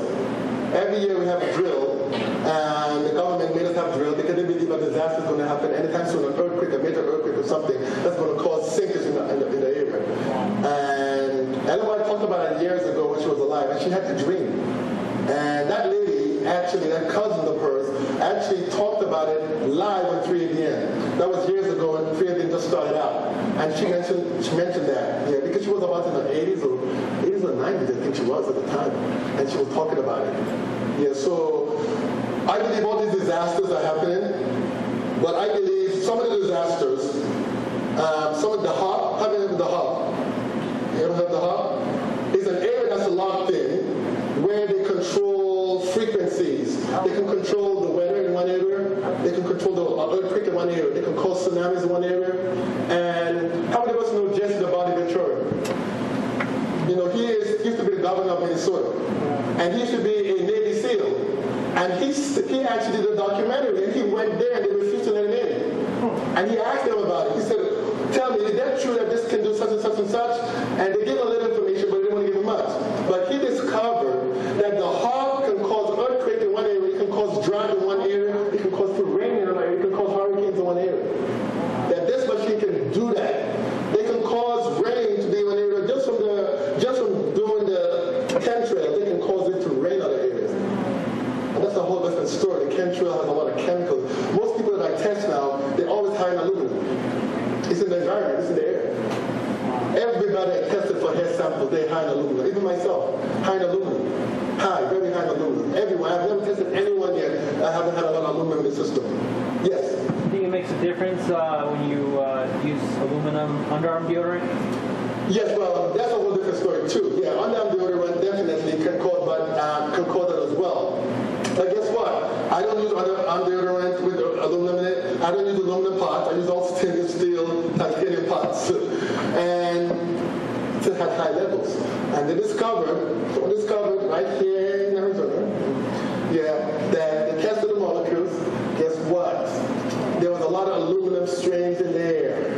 And I believe it's coming from the chemtrail. That's why I believe it's coming from, the chemtrail. Mm-hmm. So the idea is, I think what's going to happen, the strong will survive and the weak will die. Because the elites, let's put it this way, the elites, they have a number of people that they want to be, I think it's 500 million people, that they had established years ago that will be surviving that they can control. Because you can't control a whole masses of people. People have to die. And epidemics have done that. Wars can do that as well. Different inoculations can do that. And so the idea is, I believe we're going to see more germ warfare like we're seeing now. I believe the corona is a germ warfare. I believe it is. Yeah. And it was started in the United States. It wasn't started in China. Because we have documents way back, the National Institute of Health, where they were working on a project for corona, and it ended up going to China. Yeah, so they documented in that to prove that. So we're living some serious time. That's why I tell folks, keep the immune system strong, keep the internal loop. You know, that's why I did the documentary this morning, so you can understand what's going on. Is that you need to keep your internal structure intact. Any germ warfare should be good. And that's why I mentioned things like melatonin for a reason. Because it will protect you from warfare, germ and chemical warfare as well. And radioactive warfare as well. It will protect you from that as well. So the idea is, I recommend supporting the body's infrastructure. If you do that, you will be good from anything else that are out there. Okay, make sense? Okay, I'll look up some questions here. Yeah. Not a question at this point, just a comment if you don't mind. Yes. In the Bible prophecy,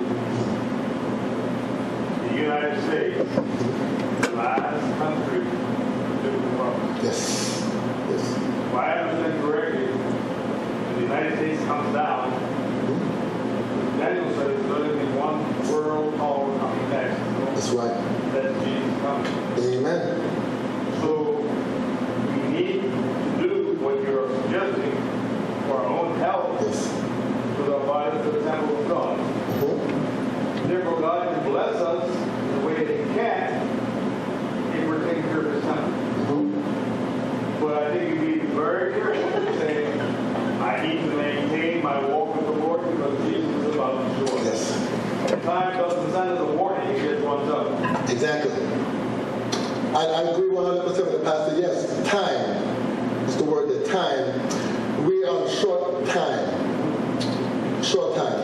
I do believe, as the pastor mentioned, if we don't spend more time with the Lord, the consecration, that's going to be a deciding factor on who accept the mark of the beast.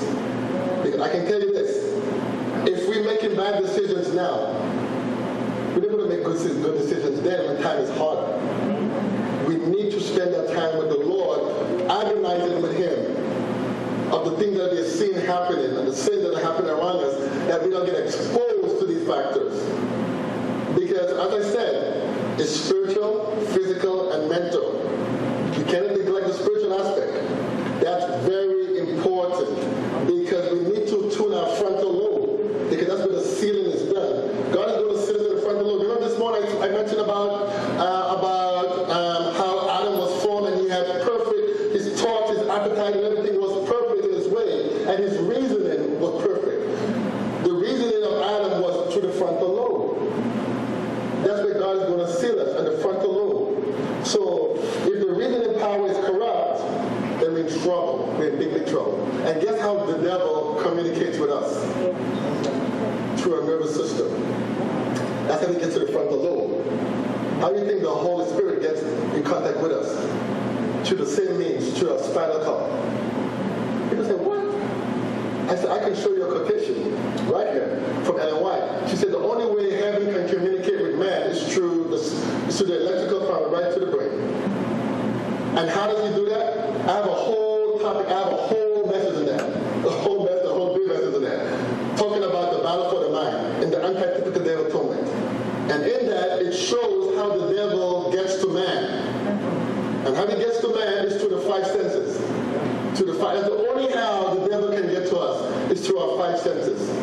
If he can control that, he can get to the frontal lobe. And that's how he got to Eve. It's a very powerful, probably this day, I'll probably come back and present to you guys after. It's very, you'll be amazed how the devil works. He did the same exact thing he did to Eve, to Christ. The same questions he did to Eve, he did to Christ in the wilderness. Same exact question. And he's using the same question to us now, because I prove it in the book of John, 1 John, as well. It's amazing. It's amazing how the devil works. So the idea is that the pastor says, yes, definitely we want to make sure, as time is running short, we want to make sure we actually get that spiritual attainment with God. It's very important because you have good health, but you still lose out on the other end. Make sense? Yeah, because we're going to have a lot of people that are New Agers that probably won't get, they won't get the corona, but guess what? They'll get the mark of the beast. They'll get the mark of the beast. So the idea is our health is supposed to be the avenue for we can evangelize. Make sense? That's the only thing I tell people, if you're sick, you can't evangelize. But if you're healthy, you can reach more people. Make sense?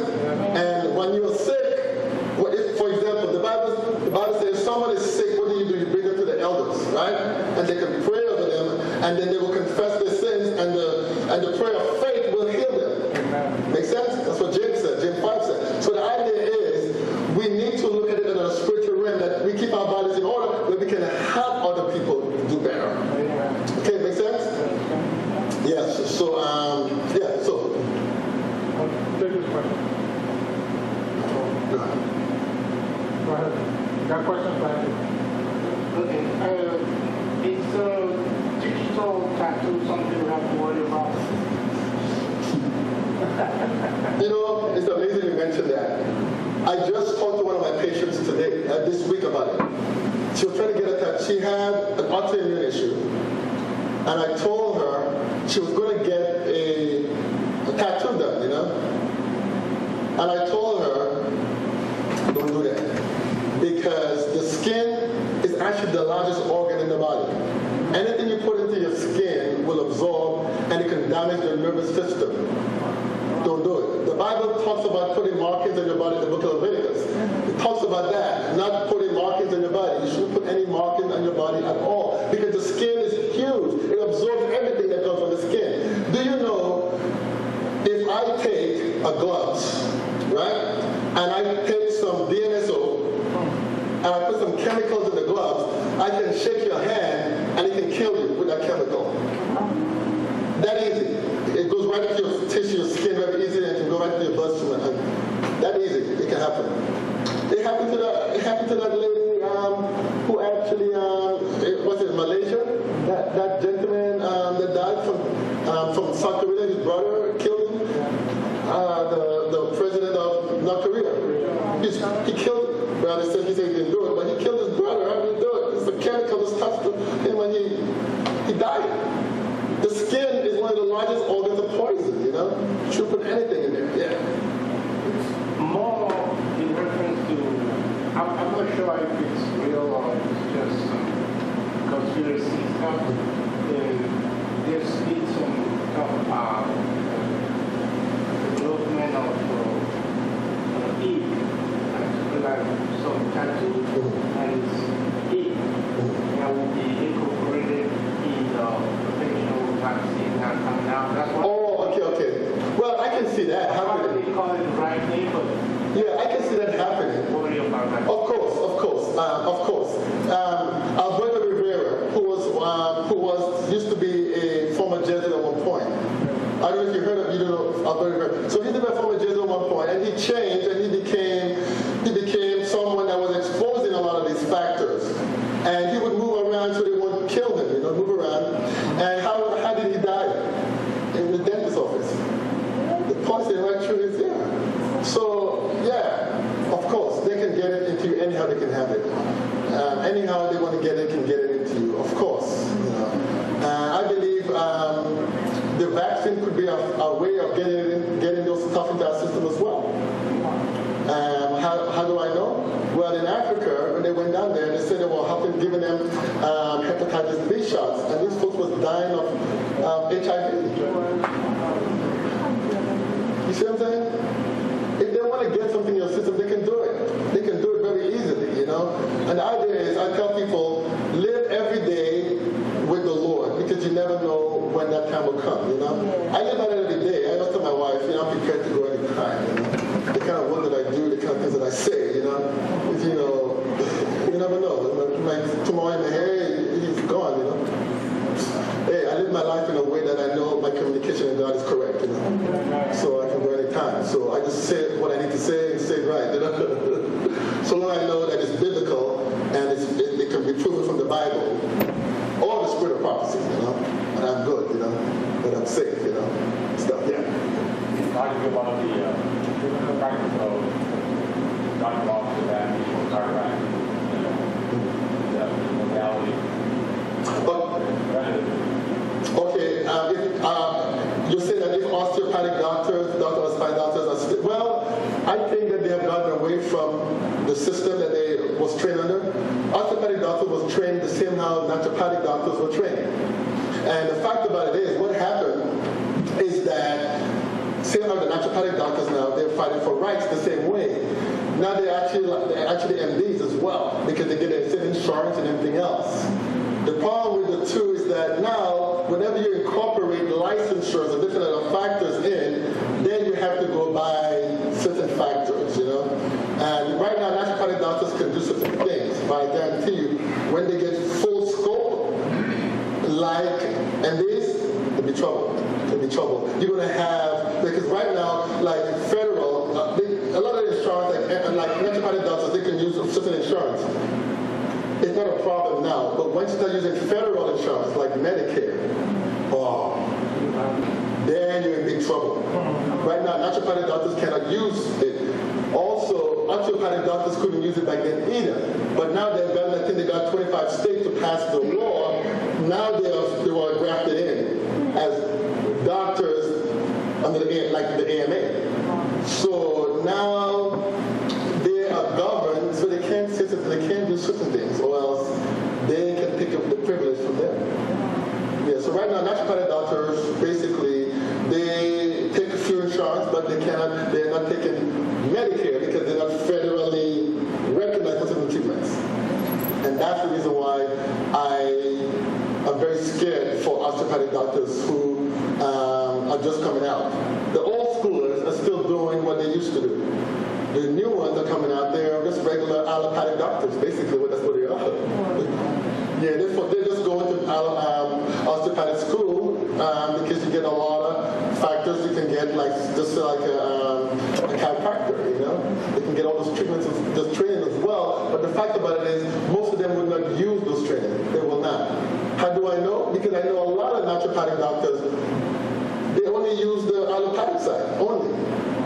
They do. They only go to school so they can get a leeway of certain things, you know? Yeah. And say that they have quote-unquote naturopathic doctor, but yet they don't utilize the training.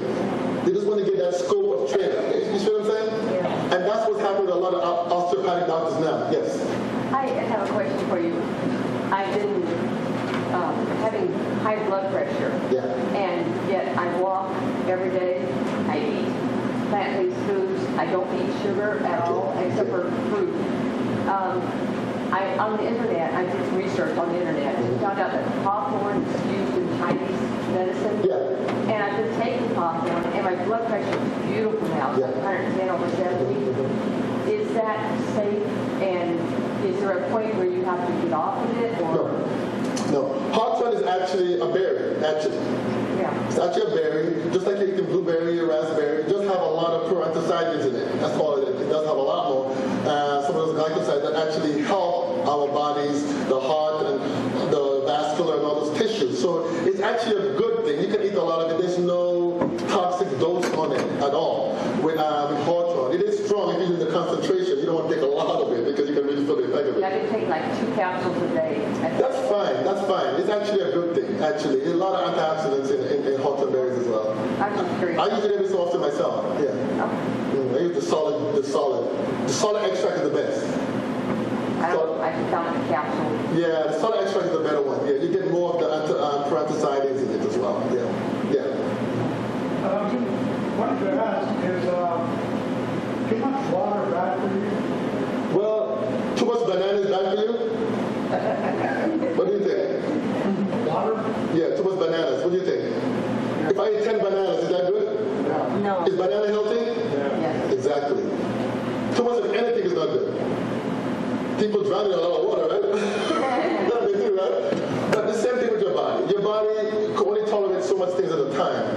It's like lifting weights. Lifting weights is good, but if you put 200,000 pounds in your body, it's going to kill you, right? Yeah. The same thing, your body's like that. Your body can only take so much at a time. Yeah, they have people that damage the brainstem. They can damage the brainstem. One person died like that, drinking all the water. It was a race they were doing on the radio talk show. And they died, severed the brainstem, yeah. You can't drink all the water. You remember your spinal column is all fluids too, you know? Stuff. You gotta be very careful with that, drinking all the water. Have you heard that the vaccine affects your ability to rationalize decision making? Well, all vaccines can be neurotoxic, yeah. All vaccines, because most vaccine has thimerosal in it, which is a mercury base that actually damages the nervous system. Some of them also have other chemicals that are added to them, yeah. So that's why you find a lot of people that get vaccinated, they get a form of autism. They say there's no link to it. There's tons of link to it. Come on, man. I don't know what they're talking about. I've seen a lady that got the MMR vaccine when I was in school in Oakland College. I saw her. She got the MMR and she came crippled like that. I'm telling you, she got paralysis. I saw it myself, and that's what changed my whole concept of health when I saw that.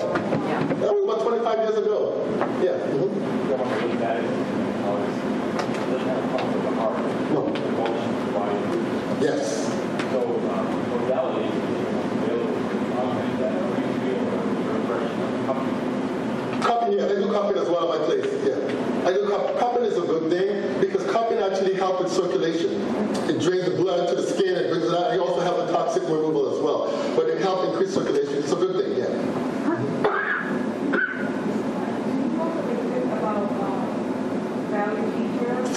Okay. Okay, so valley fever is another one. It's a fungal itself, you know. And most fungal basically can be very detrimental. Yes, it can affect systemic organs, definitely your kidneys, lungs, your nervous. It can affect all over. The idea with valley fever, because it's a fungal, you have to treat it like a fungal. You know, you have to know how you treat fungals, you know, antifungals and things like that. Usually they'll use things like diflucan to treat it. Now, is diflucan bad? It does kill it, yes, with the time frame it does. But the fact about it is, here's the problem, and here's the thing with diflucan, it can affect your liver, right? It can affect your liver, so the idea is what you want to do is actually take things that actually can support your liver. But there's also a natural remedy can treat it as well. There are lots of therapies you can use, like there's therapies out there like UBI treatment, which is it's the ozone UBI, which is an ultraviolet light we can run through. That also can be used for it as well. There's tons of antimicrobials. There's tons of antifungals that can be used as well to actually help treat the fungal. Garlic is a good one, I find, that actually, but you have to use allicin. Allicin is the one. Allicin is one capsule of allicin that's 450 milligrams is equivalent to 30 garlic. That's one capsule. It's equivalent to eating 30 garlic in about one time. And some folks say it's even more than that. It's even more than that. Some folks have said. Yeah, but I've heard it's up to like 30 garlic, yeah. So. How about like the oscillating plates and whatnot? Is that good for circulation? The oscillating? Yes, the vibration, yes. Yeah, that moves your lymphatic system as well. It moves your whole body system. That's good. That's similar to the rebounder. Similar to the rebounder. That's very good, yeah. With coronavirus around, there's so many kinds of hand sanitizers all over the place. Some sticky, some more alcohol, some, it's just crazy. Use soap and water. Use soap and water. Sanitizers are very toxic. They're very toxic. They penetrate into your body, and it's poisonous to the system. It is. So I recommend use soap and water if you can. Use soap and water if you can. Now, if there's no soap, you can use the sanitizer quickly and wash your hands quickly in the water. Make sense? Mm-hmm. You do that. Don't let it dry in your hands. Use it for a few seconds and wash your hands up quickly. Yeah, you don't want it to dry into your tissues. It's very toxic, and because it's antimicrobial, it prevents your body from producing exactly, yeah.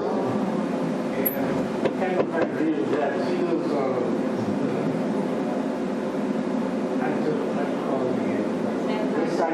Yeah. You smell, Yeah. when you inhale, they tell off running. And the fact that you have to use it a lot, Right, exactly. And that's the thing, if you can avoid keeping your system long enough, you can do so. But I can say this, you have to rule out certain factors. If you're in an area and there's no water, by all means, use your hand sanitizer. You know what I'm saying? Because it's going to protect. Because if you have, for example, like something that actually you've been messing with and you have like E. coli or something like salmonella, these are some factors that your body can fight, but you don't know how strong your body is at the time to fight it, So I would recommend stuff like that. But because it does have some properties that can kill microorganisms, definitely. But as you look at the toxic effect, I would prefer to utilize it quickly and wash your hand out quickly. There's no soap around. But if there's soap, in the medical field, we always recommend soap and water over any sanitizer any day. So I'm saying you can't go wrong with soap and water. Okay.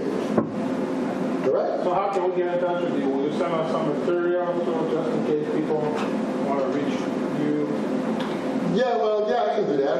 I have a few cards I can give you if you want that, or you can call the office. The number over there is 480-712-7099. So yeah, you call, any information you need, we can provide. My husband was in Vietnam, got his brain taken over. Yes. He's home today because he's been coughing, and so he didn't want to come and scare anybody that he doesn't have the virus, but he didn't want anybody thinking he does. He just has a cold. Yeah. But how can he build up his immune system? His immune system. Develop ischemic heart disease. Okay. Because of the Agent Orange. Agent Orange. What would Yeah. that be for him that he can get strong and get his body immune system built up? Okay, good. It's a good question. And that's over what we do, is that I always ask patients the environmental exposures. You want to know that. You want to know the environmental exposures, and then you want to treat based on the environmental exposures. So for example, number one, you want to detoxify the system. Because some of those neurotoxic agents stay in the tissues for years. You want to get it out of the system. There are different things you can do to do that. You know, treatments and ozonate factors and things like that, and sweat it out of your system. But also, you want to do a lot of colonics as well. One of the best one is coffee enemas. You don't say coffee enemas. 50. Adventist, we don't drink coffee. They say, well, you don't drink it. No, actually, it doesn't really hit the system. I've heard that. Yeah, it actually, what it does, it actually stimulates more glutathione esterase. That actually stimulates glutathione, and that actually helps to rid the system of a lot of this poison out of the system. That's why people, when they drink a lot of alcohol, they get a new, they go crazy, and the liver gets damaged after a while. Because there's an enzyme in there that when you drink more alcohol, guess what it does? It utilizes that enzyme, and it causes damage eventually when that enzyme goes down. Same thing with Tylenol as well. So it's the same thing with poisons like Agent Orange. They actually stay in the system, and the longer it stays in the system, the more damage it causes to the body. Your body's hard to get rid of those toxins from the system. So what you do, there's avenues you can use. Hydrotherapy is one of the ones that they use a lot of there. The IVs that you can use to actually put it out faster to the system. And then you have to rebuild the nervous system back again. You have to use particular amino acids, and there's certain polypeptides you can use and phospholipids that you can use that actually can help establish that. There's certain herbs as well that actually can reestablish those. We call those neurological or nervines, we call those as well. Actually can reestablish nerve impulse. But they also a good one you can use as well to establish. It's called nerve care, but it's actually a combination of not herbs but supplementals that I've seen that utilized for different nerve impulses. But I have a gentleman that was supposed to be coming. He hasn't come yet because I don't think he's convinced that he can be helped from Agent Orange. He used to be in Vietnam. And I told him the scenario how it can be done. And stuff, because that's the same scenario we use for people with autoimmune diseases and treat them and they get better. So it's a series of things you have to do. And we usually do the series for about 3 weeks. People run them through a process and stuff, and they get better. And we build the damaged tissue, we build the nervous system and everything else, and they do better. Yeah. Mm-hmm. I'll get your card and I'll talk to you about it. Can you tell me, just briefly, I asked you in private, but what are some bitter herbs that you recommend for? Which one? Bitter herbs? Bitter herbs. Okay, so how many of us eat spring mix? That's a bitter herbs. Everything in there is bitter. Radicchio, Frenchie, arugula, dandelion, they're all bitter herbs in there. One of the biggest herbs you can find is gentian. But there's a first cousin to it that's even more bitter, is the cave aloes from Africa. Ooh. You ever seen cave aloe before? Well, the pastor's from Bermuda. But you know aloe is really bad, right? But this aloe, you know, so when you cut aloe, it looks actually milky. Yeah, you can get a little dark. But this one, when you cut it, it's brown. And when it dries, right, you can be down there, all the way up to the bathroom down there, and I open the bag, you will taste it down there. It's that bitter. It's that, I don't know how true it is. I don't know how true it is, but I was reading something for a documentary. I didn't know if it was on PubMed or somewhere. It may have been PubMed. I go on PubMed all the time, reading stuff. So they said that they took some cave aloe and they put it in a cadaver, cold, and it moved. I was like, I didn't say that aloe is that bad if you move a cadaver. I don't know how true that is, but I was reading that somewhere, and I don't know. I haven't done much research to see if it was true. bad boy stuff. It's really bad stuff. But not bad, but it's good stuff. That it will move as sluggish, any colon that's sluggish. I don't care how sluggish it is. It will move that colon. It will move it. It's very bitter. And another one that's stinky is valerian. Ooh, mercy. I was in my restaurant when I was in Alabama. So I had herbs all in the store. Forgot to close the jar of the valerian. So we walked in the morning. You didn't dump the trash this last night, right? Why is it so stinky? It smells like dirty feet in here, you know? So I was like, where is that smell coming from, you know? It smelled familiar, but I was like, I'm not thinking valerian, you know? So I was like, wow, this is very stinky. We have to clean the space when people come in, you know? And I said, oh my goodness, the valerian jar.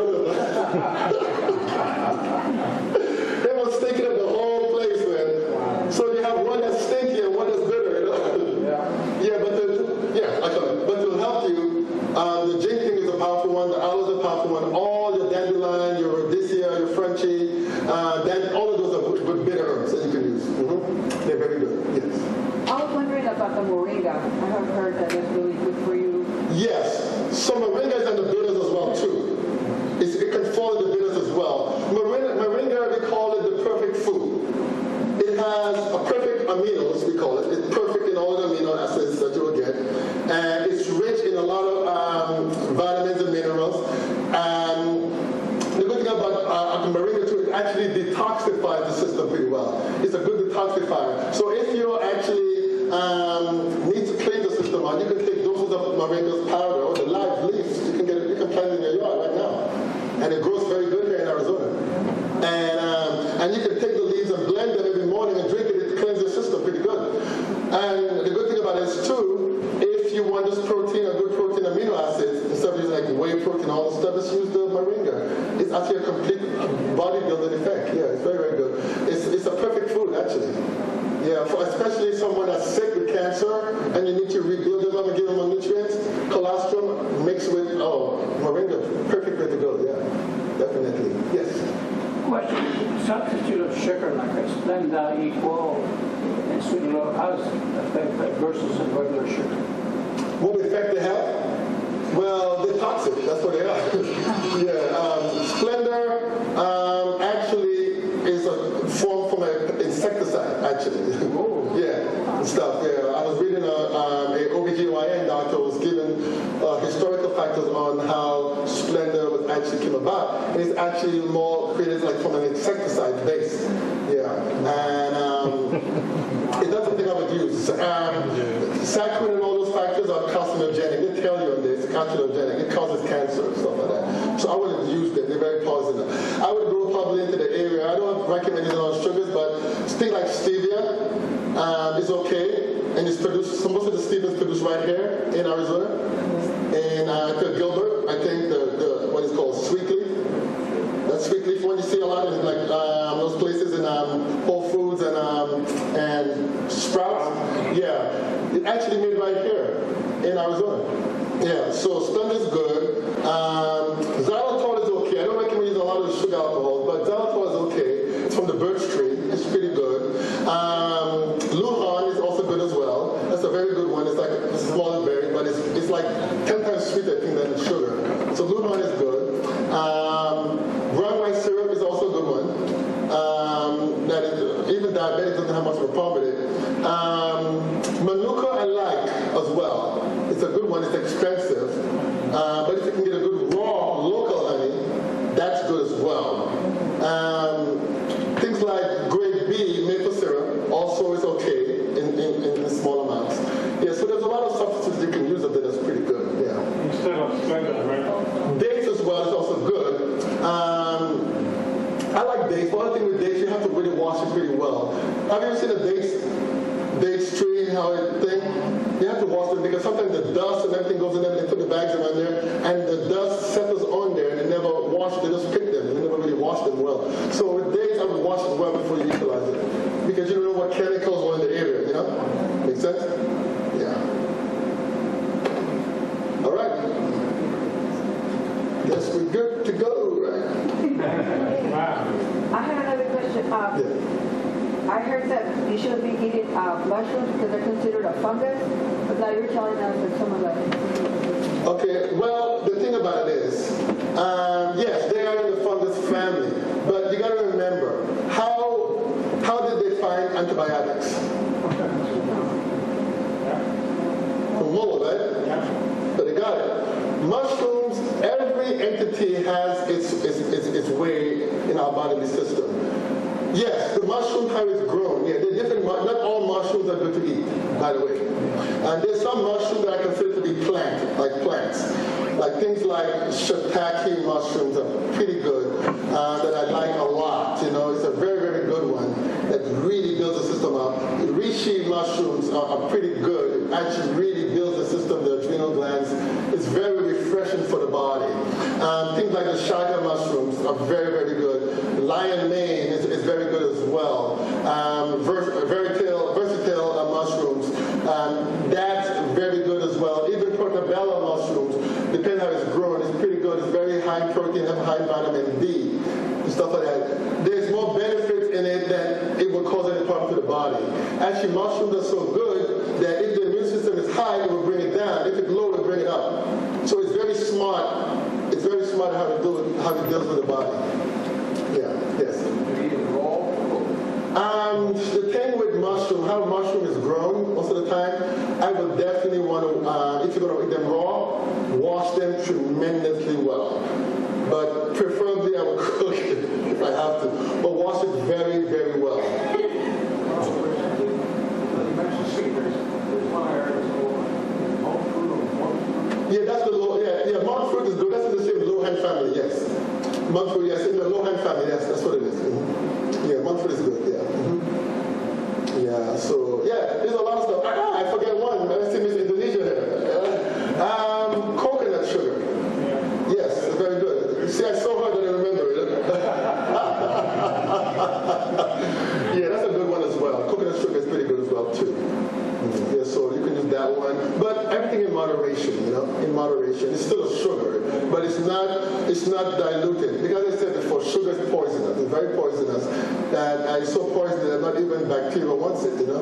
So you want to stay away from it. But it will heal wounds, you know. It will heal wounds and other factors that your body needs. Even though Manuka will do the same thing, you know, Manuka honey will do the same exact thing. But like Manuka honey, it can be used for diabetes. It's like, what? Sugar for diabetes? Yeah, it actually will help to control your blood sugar level. And it's not something I'm telling you, it's something I have seen myself. I've seen myself when I lived in California. I've seen myself. So I know definitely it can definitely help with a lot of factors and stuff like that. Yes. How much would you go? Yeah, well, it depends. You know, if you do a couple of teaspoons, or 2 or 3 teaspoons a day, I think that should be fine. Yeah, I think that should be fine enough. Yeah, you don't want to overdo it either. Yeah, and stuff. But yeah, but it's a good thing. I use it for wound healing as well. People that have wound that can't heal, it's a good thing to do. I mix it with the colostrum too. I had a gentleman actually, he was losing his toes, and we started with the Manuka, and basically it was healing, but it wasn't healing fast enough. So I put some colostrum under the colostrum, and that's when it started healing fast. Yeah, so it does help a lot. Where do we get colostrum here? In Sedona, actually is where most of it is produced. I think the company in Sedona, I think it's called Sovereign Laboratory. Yeah, they're the one that actually produce most of the colostrum you see that comes through Arizona. They actually go throughout the world. New Zealand was supposed to be the best place for colostrum. I usually tell patients, if you're going to get any colostrum, get it from Arizona. Because how it's done, it's governed. They don't just have any kind of come in. It's governed. It's very protected area. How they protect the area and stuff. I studied how they do stuff over there because when I recommend something for a patient, I want to make sure it's right. It's done right. And they're considered the best than New Zealand. New Zealand was to be the top, but they're the better when it comes to, and it's local. So you know you're getting local stuff from it as well. Yeah. And most of my patients are telling us to go, just call Sedona and just get it from them. It's better, you know.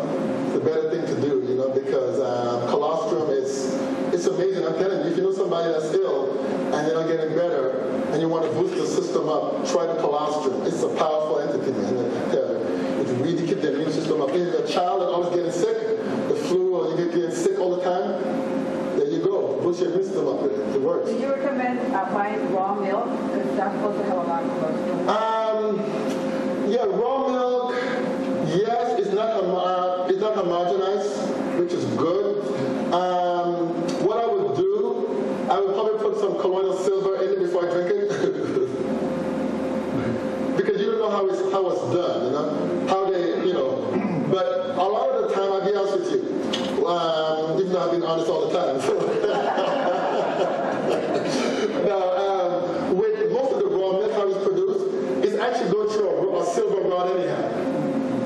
Most of it is, but I don't know where it came from. But I know from what I have studied about the raw milk, it goes through, and most milk anyhow, it goes through a silver rod. And silver kills all microorganisms. So basically, it's good. Raw milk is good. It's a good thing. It's a good thing. I don't push milk a lot because milk is mucus forming.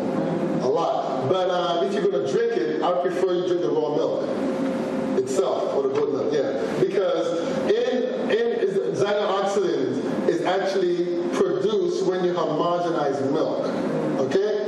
And that is what causes a lot of damage to your arteries as well. It causes holes in your arteries and stuff. It cuts it open. And it's not supposed to be absorbed, and it becomes so small of a particle. And homogenized milk actually is very dangerous. Don't be using any homogenized milk. Yeah, so definitely. Whenever you pasteurize milk as well, too, as you said, the raw milk is not pasteurized. So, yeah, you want to be careful with when you're drinking milk, especially if you have asthma. If you have asthma or any lung issue, you don't want to drink any milk at all. All my pulmonary patients, I remove them from milk altogether. Yeah, and stuff, because it's not something you want to deal with. Yeah, but yeah. So it's a good thing. Yes. So, in the place, instead of consuming cow milk, it's almond milk. Would that do the trick? Almond milk, yeah, but any other plant-based milk. Yeah, but you want to make sure that your body can tolerate it. What do I mean by that? I believe everyone should do a food sensitivity test. I do believe so. I do believe, because I see a lot of people, they have almond sensitivity. Sometimes there's a 3, and the 3 is very high. And they probably wonder why they have all these issues sometimes, health issues. It's because, do you know that almonds now, all the almonds are irradiated? It's been a couple of years ago, California passed the law to irradiate all almonds now. Yeah, and stuff. But it's not as bad. What I recommend you do, when you do the almond now, most of the properties are the skin. You blanch your almond, you soak them, and you pull the stuff off of them. You do it better that way because, and stuff. Yeah, it's amazing that they do all that stuff now. Yeah. Are you recommend one plant-based milk over another? It depends. For example, if you have thyroid, hypothyroidism, I would recommend soy. If you don't have it, if you have problem with like cancer, like certain cancers, they do better with soy. Yeah, a non-GMO soy milk, it does better. If you have problem with soy, almond probably be a better way to go. If you have problem with almonds, probably oat milk, probably be a better way to go. Then there is things like sunflower milk, there's macadamia milk, there's a lot of different milks that you can make. Coconut milk is another good one as well that you can make. I like coconut milk for my cereals, yeah. Got a question. Do you believe that there's danger in consuming too much soy?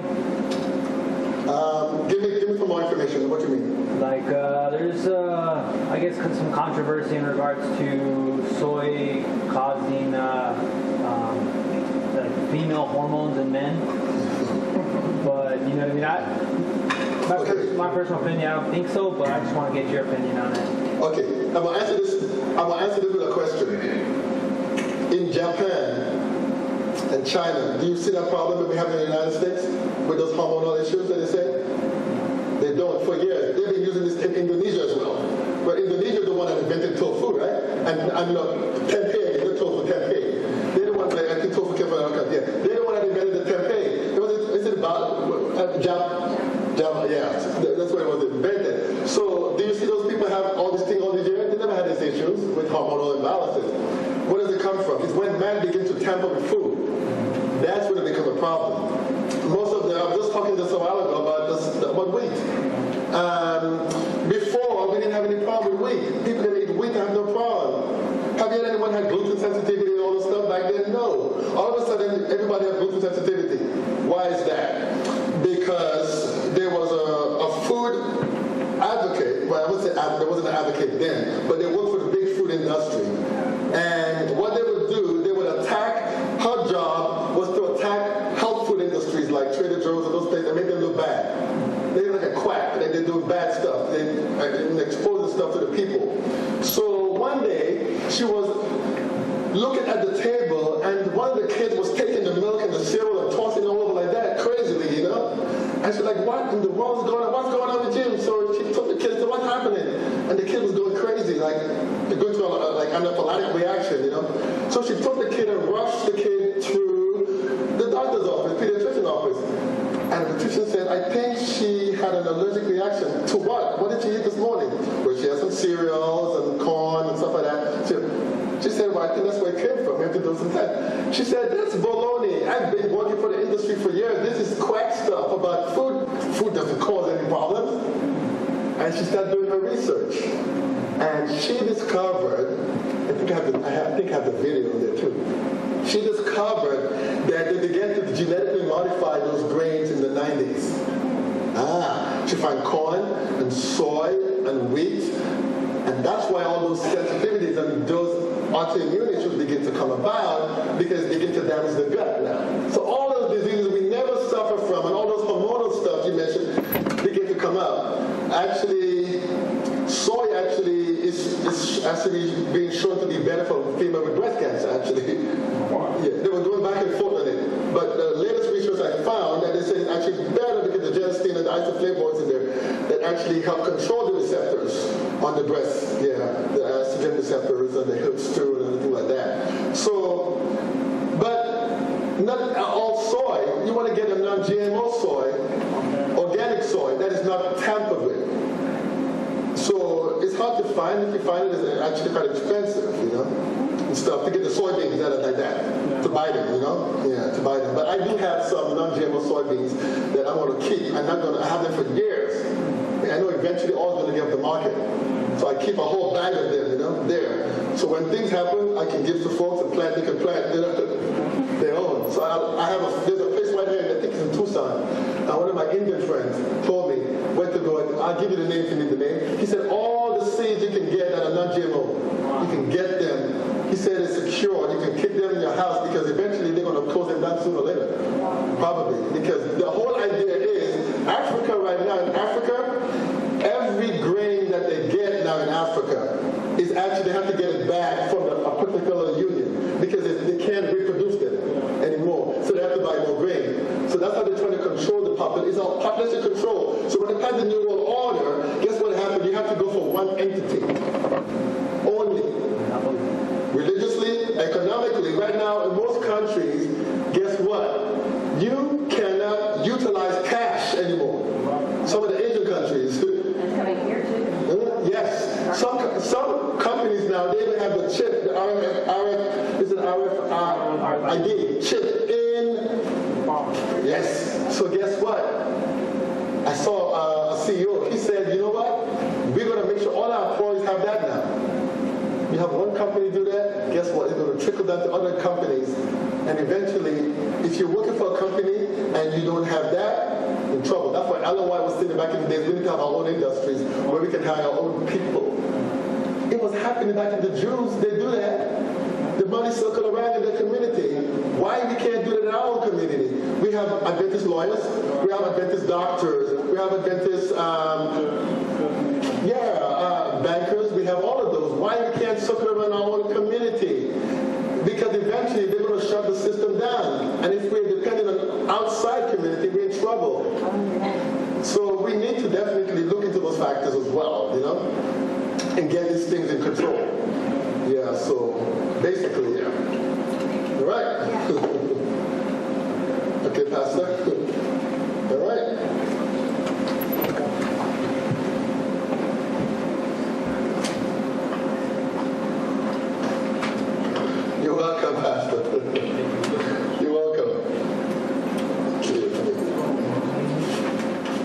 testimony. Okay, thank you so much.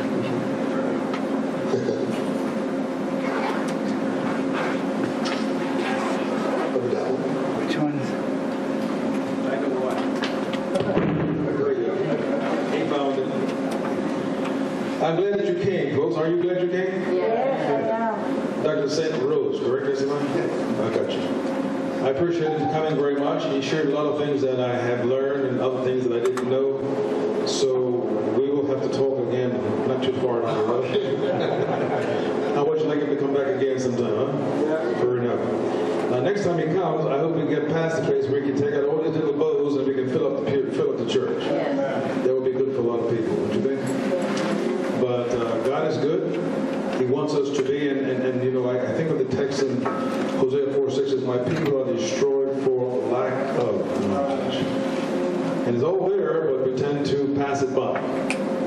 So the devil's work is to keep us so busy that we stay under his yoke.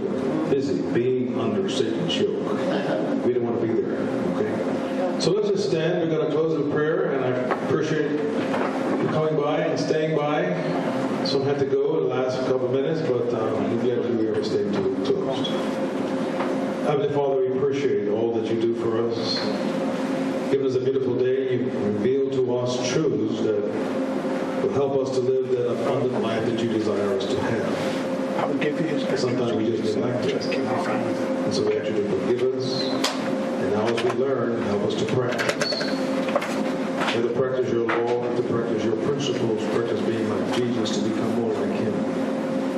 As we go our different ways now to our home, take us safely. And Lord, enable us not to forget and help us to choose to practice. And bless us according to your will, we pray in Jesus' name.